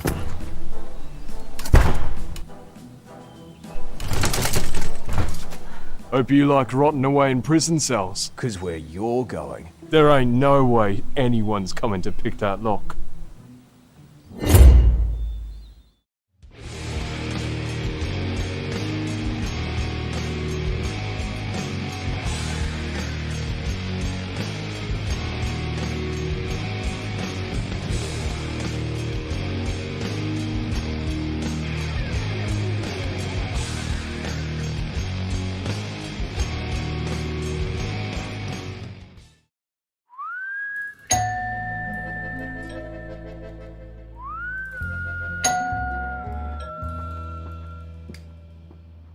Who's there? Good evening. How are you doing tonight? There's another delivery for the neighbours. Are you from Amazon? No, we're from Transylvania. And we'd like to talk to you about Dracula. From where? Did you say Dracula? Yes. Would you happen to have a moment? I'm Elder Theo, and this is Sister Kathy. Have you ever considered eternal life? You're vampires. That pejorative is actually quite hurtful. It is the 21st century. We prefer to be called creatures of unusual nocturnal thirst. Oh, I'm so sorry. So, unusual creatures. Creatures of unusual nocturnal thirst. Nocturnal. You can just refer to us as for short. We brought you some pamphlets. They explain many of the misconceptions. Have a look. Didn't realise vampires have missionaries. Oh, I'm so sorry. I meant, How else would we grow our following? I assumed you bit people. There are many hurtful stereotypes about creatures of unusual nocturnal thirst. This is one of the reasons why we would like to tell more people about our ways and how Dracula could come into their lives. Would you like to hear more about the different benefits of eternal life? Yeah, sure. May we come in?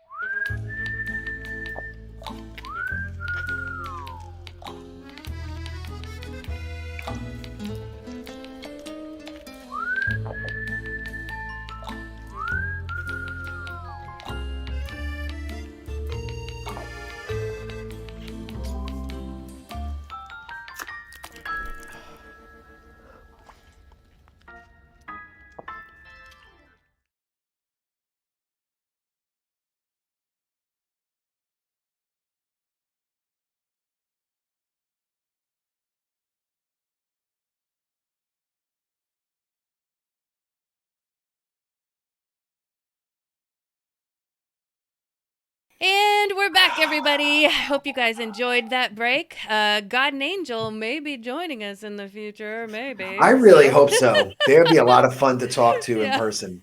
They seem think like so. they would be a lot of fun, right? Yeah, they really do. So, anyway, I thought this would be a great time as we're coming back from the break for Doc to give us a little bit of magical Q&A. So, I'm very excited. I want to hear about this. We haven't done magical Q&A because we've had guests. Yeah. So I've been keep putting this one on hold. If you've been following us and listening, we're going to talk about astral projection, which I think is a very interesting esoteric topic to talk about. What do you know about astral projection? Well, I'm glad you asked because my brain, the first thing that it went to that I thought would be relatable to our viewers would be, what's his name from the Marvel universe? The Doctor. Oh, Doctor Strange. Doctor Strange. Doctor Strange. When he kind of is out of his body, that is how what I would interpret like what astral projection is.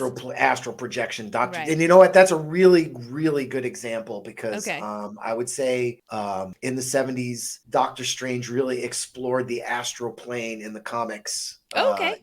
Definitely. So that's a very good example Okay. to use from culture for astral plane. Anything else come to mind? I think of like, crystals and mantras and things like that. And that's then interesting. You bring that into the connection too. All right. So here we go. Now, I don't want to go into the super, super long. Like, it's funny you said Doctor Strange because that's the first thing people go to is Doctor Strange in the Multiverse of Madness, where he separates from his physical body. Right.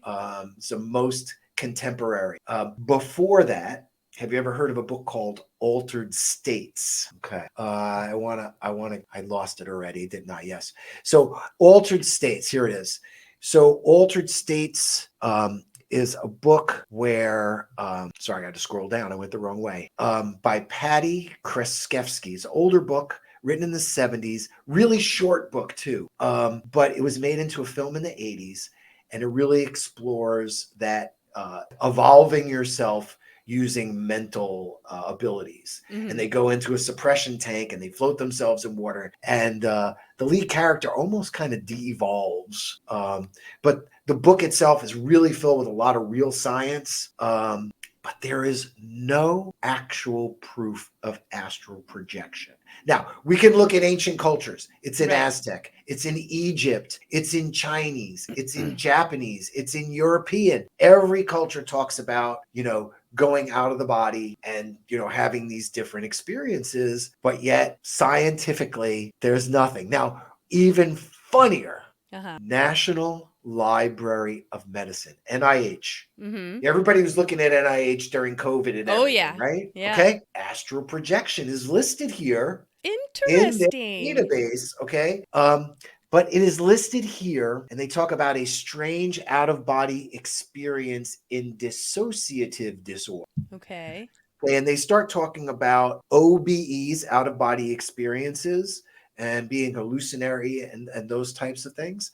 Now, I have to also put in here with my chronic illness, with neuropathy, dementia, these people also experience dissociative disorder, where they're separated from their bodies. Okay. So a lot of these things kind of mirror each other. Okay. Yeah. Go back and forth. Now, earlier you were mentioning about the chakras. And I say, there's no proof of this stuff. But yet when you go out and look, everybody has directions to how to astrally project. Really? Oh, yeah. I mean, here's 7 steps to astral project, 15 steps to have an out-of-body experience, 7 steps to have they are everywhere. Okay? Interesting.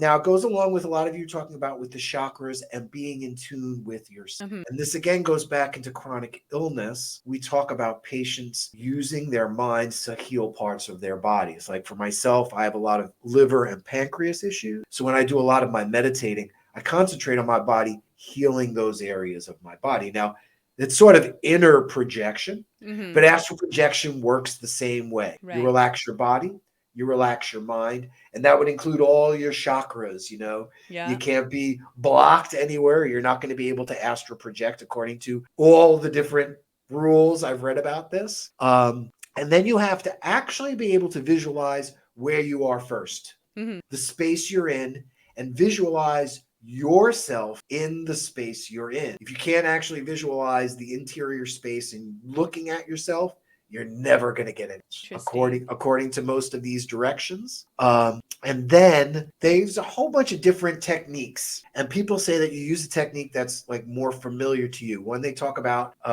is using a rope, where visualize yourself laying in bed and you use a rope and you climb out of your body. You visualize yourself pulling yourself out of your body. If you're someone that likes a swimming pool or likes water, imagine the area filling up with water, and your outer body leaves your inner body behind as the water spills up. So they talk about your inner body's kind of floating. Floating, right. Or maybe it works the other way for you. Yeah. Maybe your outer body floats and your inner body stays on the, Interesting. all of it is about setting intentions. Mm-hmm. When you go to astrally project, you need to have an intention of why you're going to astral project. And I'll tell you something, this goes right along with hallucinogenic drugs. Yeah, I was going to say. Okay.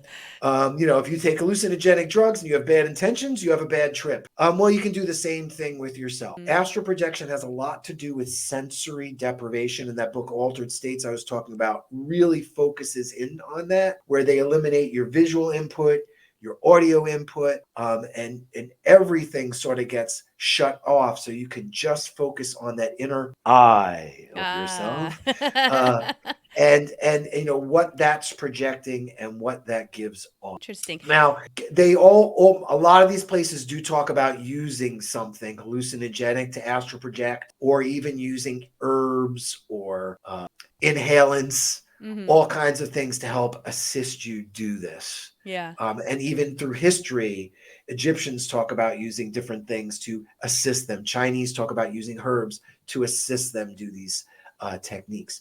So I also wonder, a lot of this is it inner as opposed to outer? Right. Projection. So if a wizard is doing like find familiar and they're seeing through their cat's eyes, is that considered a form of astral projection in a way, or no? No, not really, because in D&D, when you talk about 5e and rules as written, when you leave your body and you enter the astral plane, you have a silver cord that attaches your astral body to your material body. Okay. And there are actually certain creatures that can be in that in between and can attack that cord and separate you from your mortal body. So that becomes the issue. And there's sort of the simile there, where if you don't have good intentions and you outer project, you can lose yourself. Yeah. They talk about people taking too many hallucinogenic drugs. Yeah. Tend to lose that more. That's probably more the issue of a toxic load. Yeah. In their brain cells, causing them to hallucinate. But what's also really interesting about this whole outer body in astral plane experience was this also crossed into Salvatore Dali. Okay. How so? Now, Salvatore Dali did believe in outer body experiences, but he believed that you experienced them just before you fell asleep and just before you entered a subconscious state. Yeah. He often felt that he saw his own body and the room he was in as he was sleeping, which is a precursor to this whole thing we talk about astral projection. Was if you're able to visualize yourself. And he wrote extensively about this. And he actually hired people that would wake him at certain periods. He started experimenting with how many seconds he would have someone wake him. Wow. And he would come back from a dream state with this image, and that's where a lot of his surrealist images came from. So in a way, he was sort of scraping the subconscious. Yeah. We think about AI scraping images. Mm-hmm. He was busy scraping subconscious memory and thinking he was astral. Yeah. So astral projections really intrigues me. Again, inner projections used for healing. Mm-hmm. Every culture seems to have it, but no one can prove it's really there. Yeah. And Doctor Strange actually concluded his last movie where he has a third eye and he has to enter the astral plane. Spoilers. Well, it's not really a spoiler because we don't know what the hell is going to happen now. And then Loki just ended too. Spoilers. And it seems like Loki's controlling all of time for the MCU now. Yeah. I haven't watched it, so I mean, not that I don't worry about spoilers because I forget everything, but I haven't watched it, so I can't talk to it. So who knows what's going to happen with that. Anyway. So, that's cool. Astral projection. Yeah. There it goes. Have you ever used astral projection in your games? No, I haven't. I haven't, to be honest. Okay. Let's just say that. So just so it's out there for you guys, we have our Halloween treat basement full of arcane secrets. That's actually plane shifting. We have a cube. When you plane shift, you're not attached to your mortal body on the prime material plane. Everything goes with you, right? Yeah. So it's a little bit different when you astrally project as according to plane shift. Yeah. Now I've also done in old 2.5, 3, I've done psionics where there was dream travel. Yeah. Which is a lot of fun to have players go from one location to another through a dream instead of through actual hexes and actual locations. Yeah. I think there's in 5e there's something called like a Kalanthar or something like that where they're kind of like dream people too. I haven't really looked too much into it, but Now there was one campaign back in the old days where a whole bunch of us were astrally projecting, and I can't remember. There's the two Gith races, Mhm. the Gith Zari and the Gith Yankee. Yankee, yeah. I don't remember which Gith, Mhm. but they got us. Yeah. They cut our cords. The DM got us. It was the days of death, Wow. you know? Yeah. That's all I remember. So I really haven't done that much exploring with holding on or staying attached to the silver cord in a real game. Now I know that we're going to have Planescapes coming out. Mhm. And people play in that setting with the skull. But that's also the borderland between the astral plane. Like Wizards is sort of writing their own little section in between Yeah. astral projection. But then they're also sectioning that like there's evil place and a good place so it's kind of hard to judge it all now. Yeah, it is. Yeah, until we see it all. Yeah. But again, as a DM, you got to kind of figure out how some of that's going to fit into your world. Yeah. I haven't had any of my Girl Scouts even think about astrally projecting. Yeah. So I'm doing pretty good. Yeah, that might be hard to manage, but we'll Yeah. see. So let's get back to pets and animals, companions and all that. Some of these, now that I'm looking through the list, we're just going to touch on because we talked about it already briefly, which is training and bonding. I don't think that there's any set mechanics there for 5e, so you're going to have to determine with your player, with your DM, if you're going to train your animal, how is that going to work and all that. Now, the other thing is, I think if you're going to start out too, is consider the simple ones like guard dogs, hunting dogs, falcons, things that, really fit in the trope easily and that you're easy to train. You can see how guard dogs work, how falcons work. Mm-hmm. Like an animal that's going to send and or pick up messages, things like that. Those are easy enough to figure out. Blink dogs and when they get to bamf in and out all the time and all. It's been fun. But wait till you're ready for it. Right. Wait till you're ready for it. And then I would also think about how do they work with their animal? How do they communicate with their animal, right? Is it built into their class that they have the ability to talk to this animal, or do they need some kind of a magic item if that's what they want to do, right? Because my husband, he had that blink dog, and then I went, oh, but how are you going to train it? Like, are you teaching it like in your language or, and he was trying to communicate. And again, druids are going to have abilities to speak with animals, so that can assist them in helping train with them.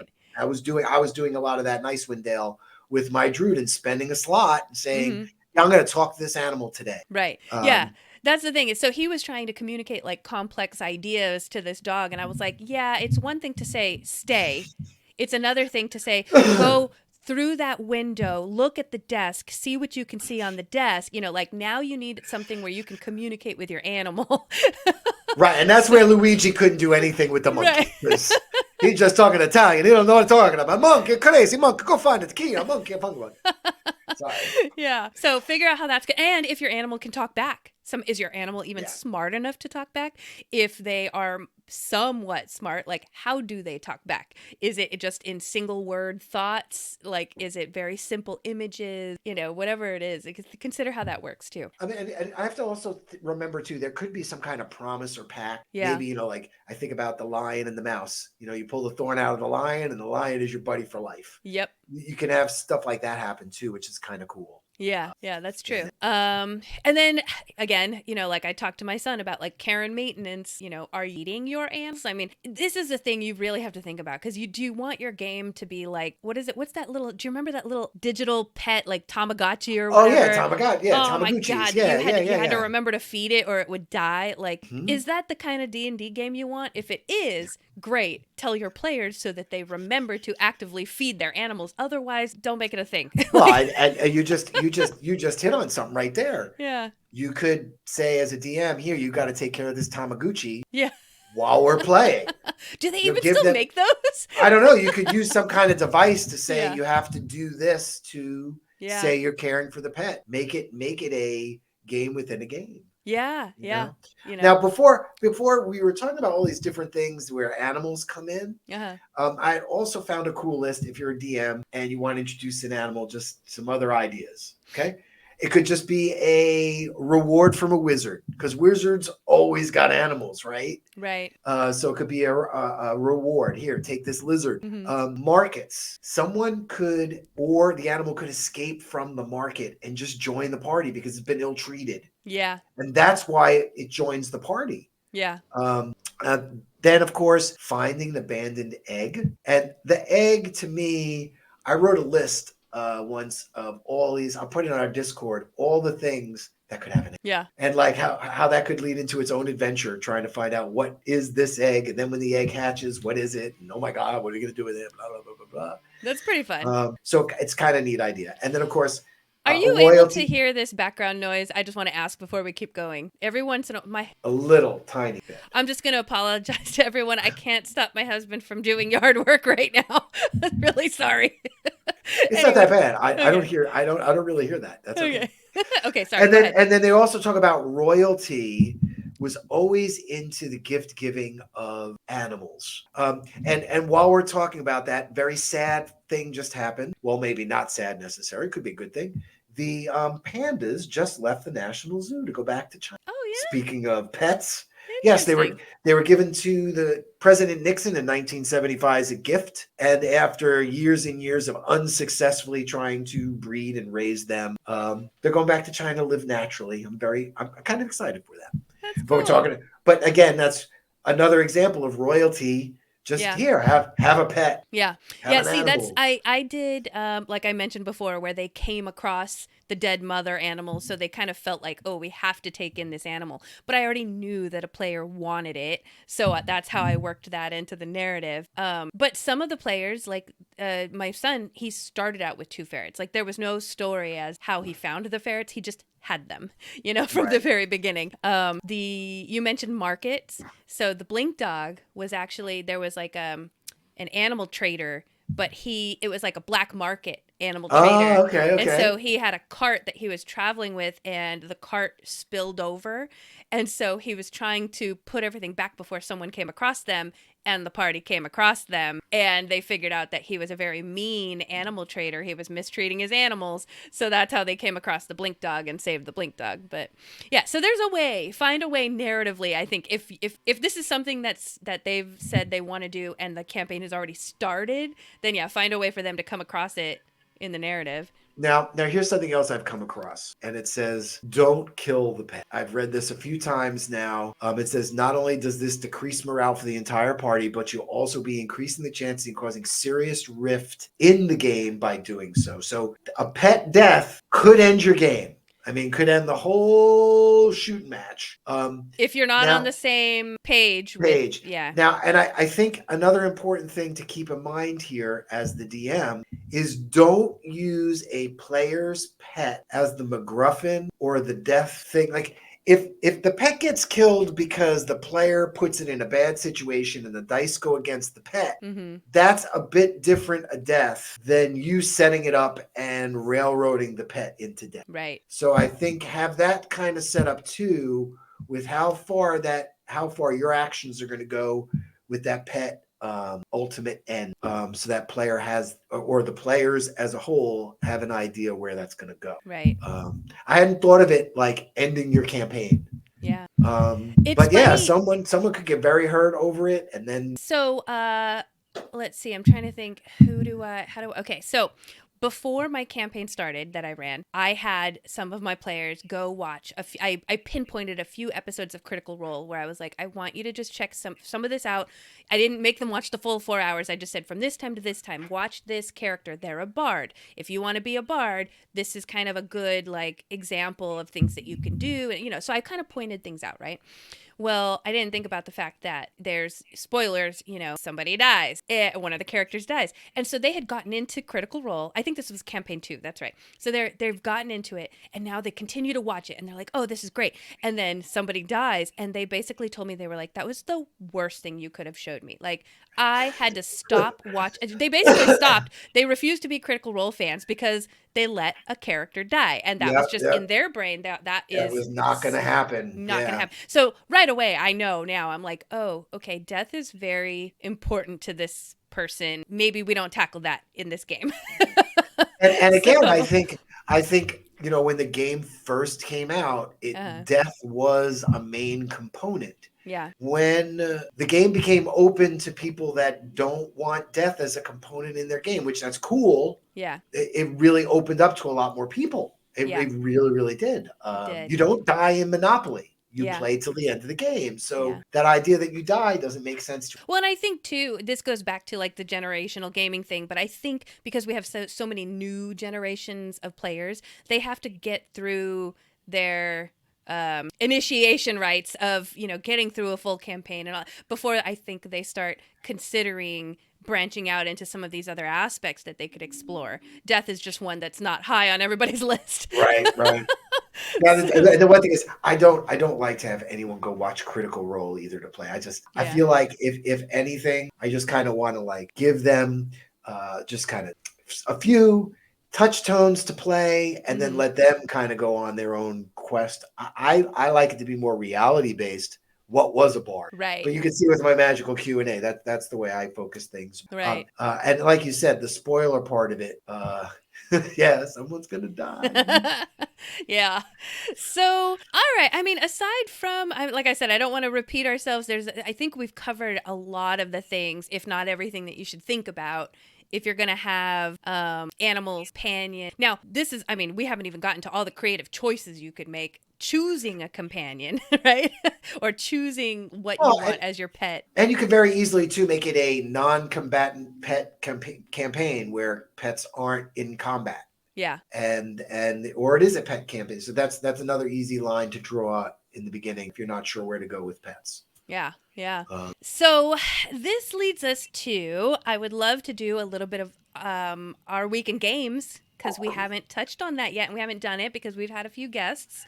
And if we have any maybe stories also where we have pets and companions that we haven't brought up yet, we could bring that up too. So, Doc, why don't you start? You had something. Yeah, I'm super excited.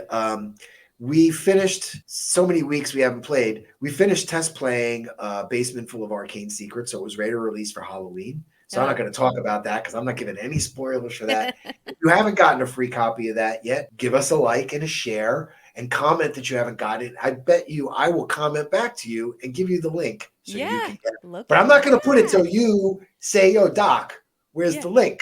Yeah. That's how that's going to work. Say it exactly like that, folks. Doc, where's the link? So anyway, then we got back into Icewind Dale. But what our DM did was he flipped it so that we are now the bad guys. Yeah. We are a party of orcs, and I'm actually an orange goblin. An orange goblin. I'm an orange goblin. Is there a reason for the color difference? Well, goblins can be all different colors. Okay. I was actually inspired by a rock band called Orange Goblin. Oh, okay. So that's why it's funny. And they actually have a song where the guy talks about astral projecting. Oh, while we're talking about stuff. So, interesting. Anyway, kind of funny. So the other thing is the rest of the party are orcs. So we have an orc fighter, we have an orc monk, an orc wizard, and then I am a orange goblin war cleric. Ooh. I picked war cleric because obviously Icewind Dale is this evil dude has set out spoilers to kill the 10 towns, and we're bad guys. So I figured this is wartime, right? It's cutthroat, and we're using all the different locations that we haven't actually used yet as the druids and the good players that went through the campaign, chasing down the bad guys. Right. And it's been really, really intensely interesting playing bad guys because we started off as younglings in the cave and we were sent out, go bring something back to the cave, And then we went out and we killed a bunch of humans in a mine and we got all this stuff that we got and we said, we're not going back to the cave. The hell with the cave. Let's go find more treasure. Yeah. So we're sort of going on this thing. And then we found a magic item. It is this ring and I found it. And actually I didn't really find it. It was the DM said, give me an insight check. And he's like, you think you should check this guy's body? Because I'm playing a goblin. I'm not thinking about checking a dude's body, Right. I eat guts and killing and, So I find this magic ring, put on the magic ring. And then we get you have your aside, your meta gamers. And the one player says, hey, how are we going to do this magic thing? We're not like a team. We're not. Well, I'm like, well, we are kind of a team, aren't we? We split off from the other orc tribe. Aren't we our own tribe now? Yeah. He's like, yeah, well, what if I wanted that ring? I said, well, do you want the ring? Yeah. He's like, no. Like, well, you could fight me for it. He's like, yeah, but then we're all going to be dead in 3 seconds. I said, well, we got to play this like orcs. Mm-hmm. I only happened to find the ring because I rolled an insight check and put the damn thing on because that's what an orc would do. I didn't even find out what it was till after I put it on. Right. And if it was a cursed ring, right, mm-hmm. the same thing would have happened. Right. So funny enough, that's what ended up happening. You got cursed?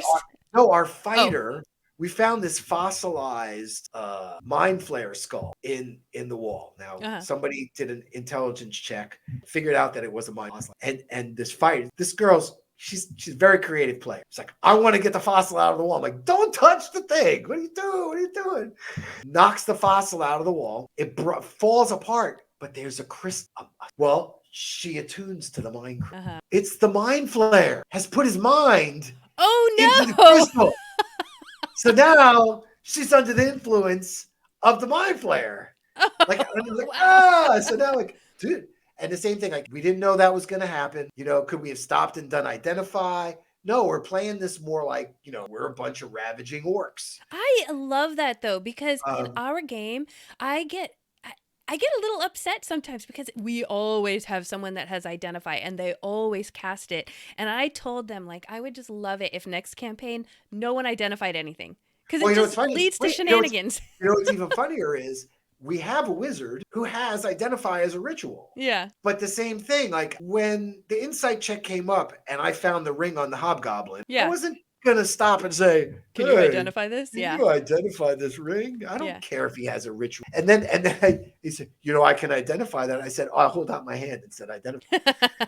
I'm not going to give it to you. Now I'm a goblin. Why am I giving this to you? Yeah. So there is going to be a point where I feel like we're going to spontaneously combust. Yeah. Somebody's going to finally say, and it's funny too, because we all have really silly names. I'm Puglob. The wizard is Grunt, and he's a tiny little orc. So he's the size of me, which is fun. Then we have Deli is the fighter. I love it. And then the monk, Foe. His name is Foe? No, wait. No, his name is Foe. Sack. What? So when you say his name quickly, it sounds like you're saying, for fuck's sack.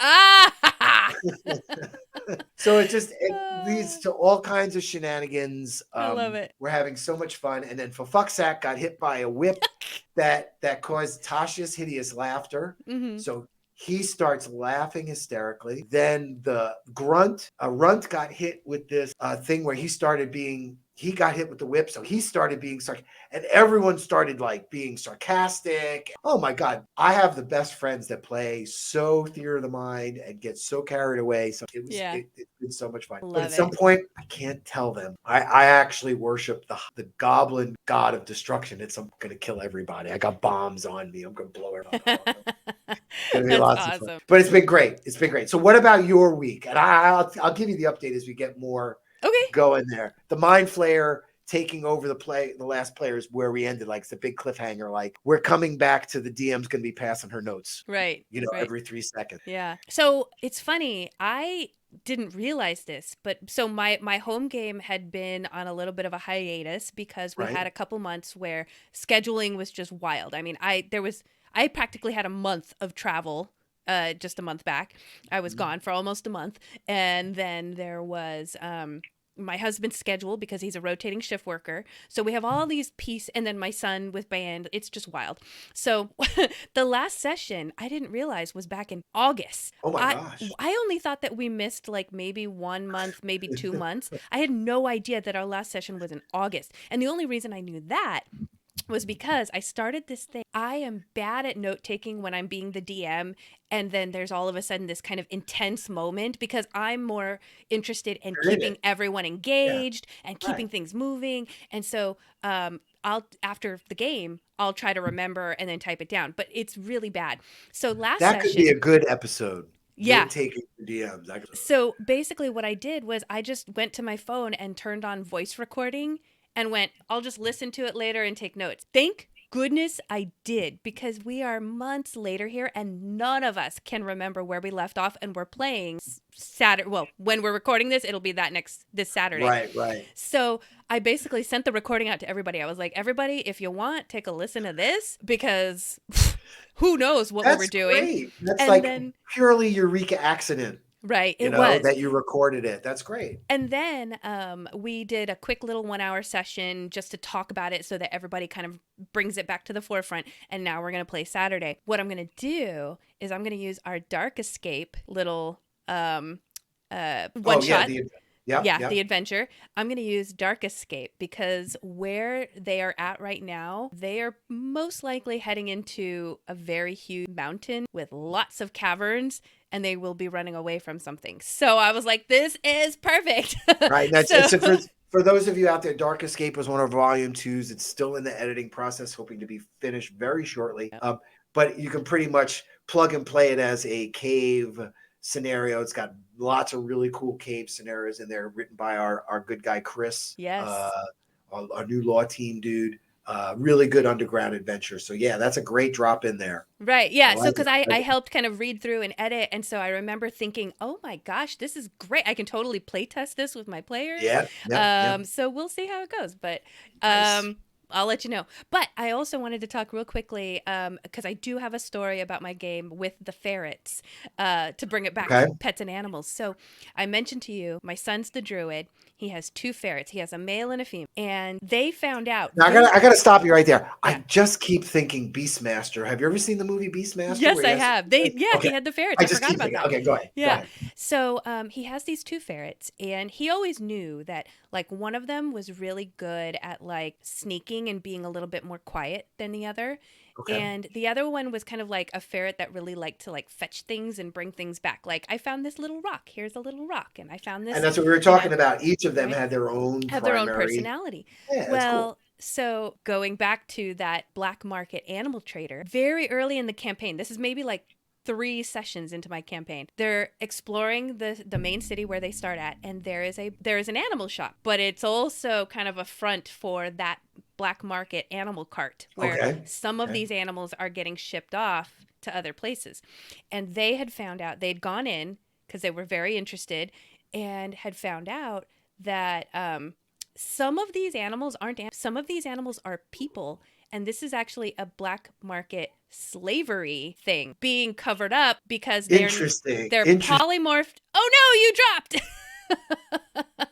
Oh, there you are. Okay. There you are. Okay. Black market slavery thing. So yeah, it's a black market slavery thing where they take people off the streets that nobody will miss. They polymorph them into an animal, and then they brilliant. Right? I love it. So they find out that some of these animals in the cages like can't buy those, but if you use the right key phrase or whatever, you could buy those, and I will give you a scroll that will allow you to polymorph them back. Wait, I gotta ask, is there a particular animal that's used, or it's just random? I mean, because just different animals. Yeah. Oh my gosh. So they found out that his 2 ferrets are actually 2 human beings that were taken off of the streets in different areas, and they were meant to be shipped off to the Badlands, basically. So they do now have the 2 scrolls where they could turn these ferrets back into people, but they haven't used it yet, and it's we're almost at the end of the campaign. And I have asked if they remember that they have these scrolls, and they do. They just, I think Now wait. Now, can I ask a question? Right. Are the ferrets aware of their humanity? So the way that we've role played them, it doesn't seem like they are very aware of their humanity, but they do kind of retain some of their skills from life, right? Because like one of them, she was a street urchin that was very good at pickpocketing. That's the ferret that's very good at kind of sneaking and being quiet. No, I'm just wondering if they were aware of who they were. Maybe they would like get the scroll. Yeah. Themselves. No, they've got the intelligence of a ferret. Right. But they have no, and your party has no clue. Are they aware of the smuggling? They are aware of the smuggling ring, but by the time they figured that out, and they're holding a scroll that they know, will turn these. Yes. Well, it's because they don't know what to do with the humans. Well, that's basically what it is. Is I think he's holding off because he said, "Well, because what do I do with them?" Once he figured it out, he did use speak with animals, I remember, and he had a conversation with his ferrets, but it was kind of like they don't really know a lot or remember a lot. So he kind of said, well, I can't turn these things back into people until I'm available to bring them back home wherever they belong. So that's why they're holding off. So it was really interesting because I thought, man, I'm giving you all of this and then you actually decided not to use any of it. Okay, as much as I want you to, I have to abide by that. Right. So I've just been sitting here waiting. It's really interesting. I said in our game, we just, our wizard just got a crow, joined us. And again, having that visual range on our first encounter was key. But then pretty much, the crow was pretty much out of the scenario because it wasn't my crow. Yeah. So I'm not worrying about it. And the DM was already handling a lot. I think the same thing like we were talking about. I'd be using that crow to like steal stuff from everybody. Right. You know, we're all like bad guys, you know? Yeah. But I had something else to add for my week in gaming. I hadn't thought about it. Sure. This week I did do something else as a DM. Yeah. So I broke open my Tomb of Annihilation PDF and started reading because I'm prepping up for running that adventure. Fun. Went through some what YouTubes I'm going to watch and peek at, and pulled up some maps. Asked in the Discord if anybody knew anything about it. Again, anybody out there, Tomb of Annihilation, you want to put anything about it in the comments below, hit me up. Yeah. I got some of the hints. It's funny because when I said in our Discord, hey, anybody? We got a couple people said, yeah, I played it. No one's running. All the DMs I talked to said, I haven't pulled the trigger on it. I have it, but I haven't run it. I have it, but I haven't run it. What's the hesitation, you think? I think it's the soul monk is the hesitation. It's zapping. The premise is that this thing that's being created, or it's already created, sucks entities' souls. So if you've been resurrected, you're dead. Oh. It takes resurrection energy and is just siphoning it to itself. Yeah. So any adventurer who's been resurrected is in danger. So that's the premise. Okay. Is that you have to send first level characters because the mighty are already falling. Right. Because resurrection, So that do it or die premise gives it that whole Tomb of Horrors feel to start off, and then to make a whole campaign book. But when we go into pets, it's set up, like I said, with the dinosaur racing in the beginning, and the whole town in the beginning is set up much like Dinotopia, if I can use that literary picture book reference. Yeah. So I feel like there's a lot of opportunities there for dinosaur mounts, dinosaur companions, dinosaurs. So when we talk about pets, I feel like that's a big adventure that can fit into. Yeah. Because you have to go out and explore the jungle, and who better to take out than like, hey, let's go out on this brontosaurus with our whole camp on top of it. You can have a really cool like fantasy setup. So I'm very excited. I think that's the big scare is the death. And then, and the other one is like talking about Tomb of Horrors. What's the scare is that there's a segment where you actually visit Tomb of Horrors while it is being constructed. Yeah. So there's a nostalgia part where we want to play it to go to that old school location. We've played Tomb of Horrors 2, the new 5e version already. So it's just another way to throw that in there. And then there's also an extension adventure where you can go to Kowalish's laboratory. Okay. And we're playing that as well. Cool. The Lost Laboratory of Kowalish, which is an extension for the whole Tomb of Annihilation. And we're looking at maybe a year and a half. I don't know, a lot going on there, but I'm really prepping up for it. And there's so much out there now And I said this when we first started the game, and I was DMing Curse of Strahd and talking about all the different resources and things that are out there for just that campaign. It's the same way with Tomb. It's incredible. Yeah. So thank you, all you creators and YouTubers. I'll be reaching out to you to come on the game. That's how this all started. We should see if there's someone. Hey, if there's someone out there who's like an expert at Tomb of Horrors or Tomb of Annihilation. Sorry, that's what you want. Tomb of Annihilation. That's the one. Talk about it. Come on, I'll be glad. I got a ton of questions for you. Yeah. Oh, that's interesting.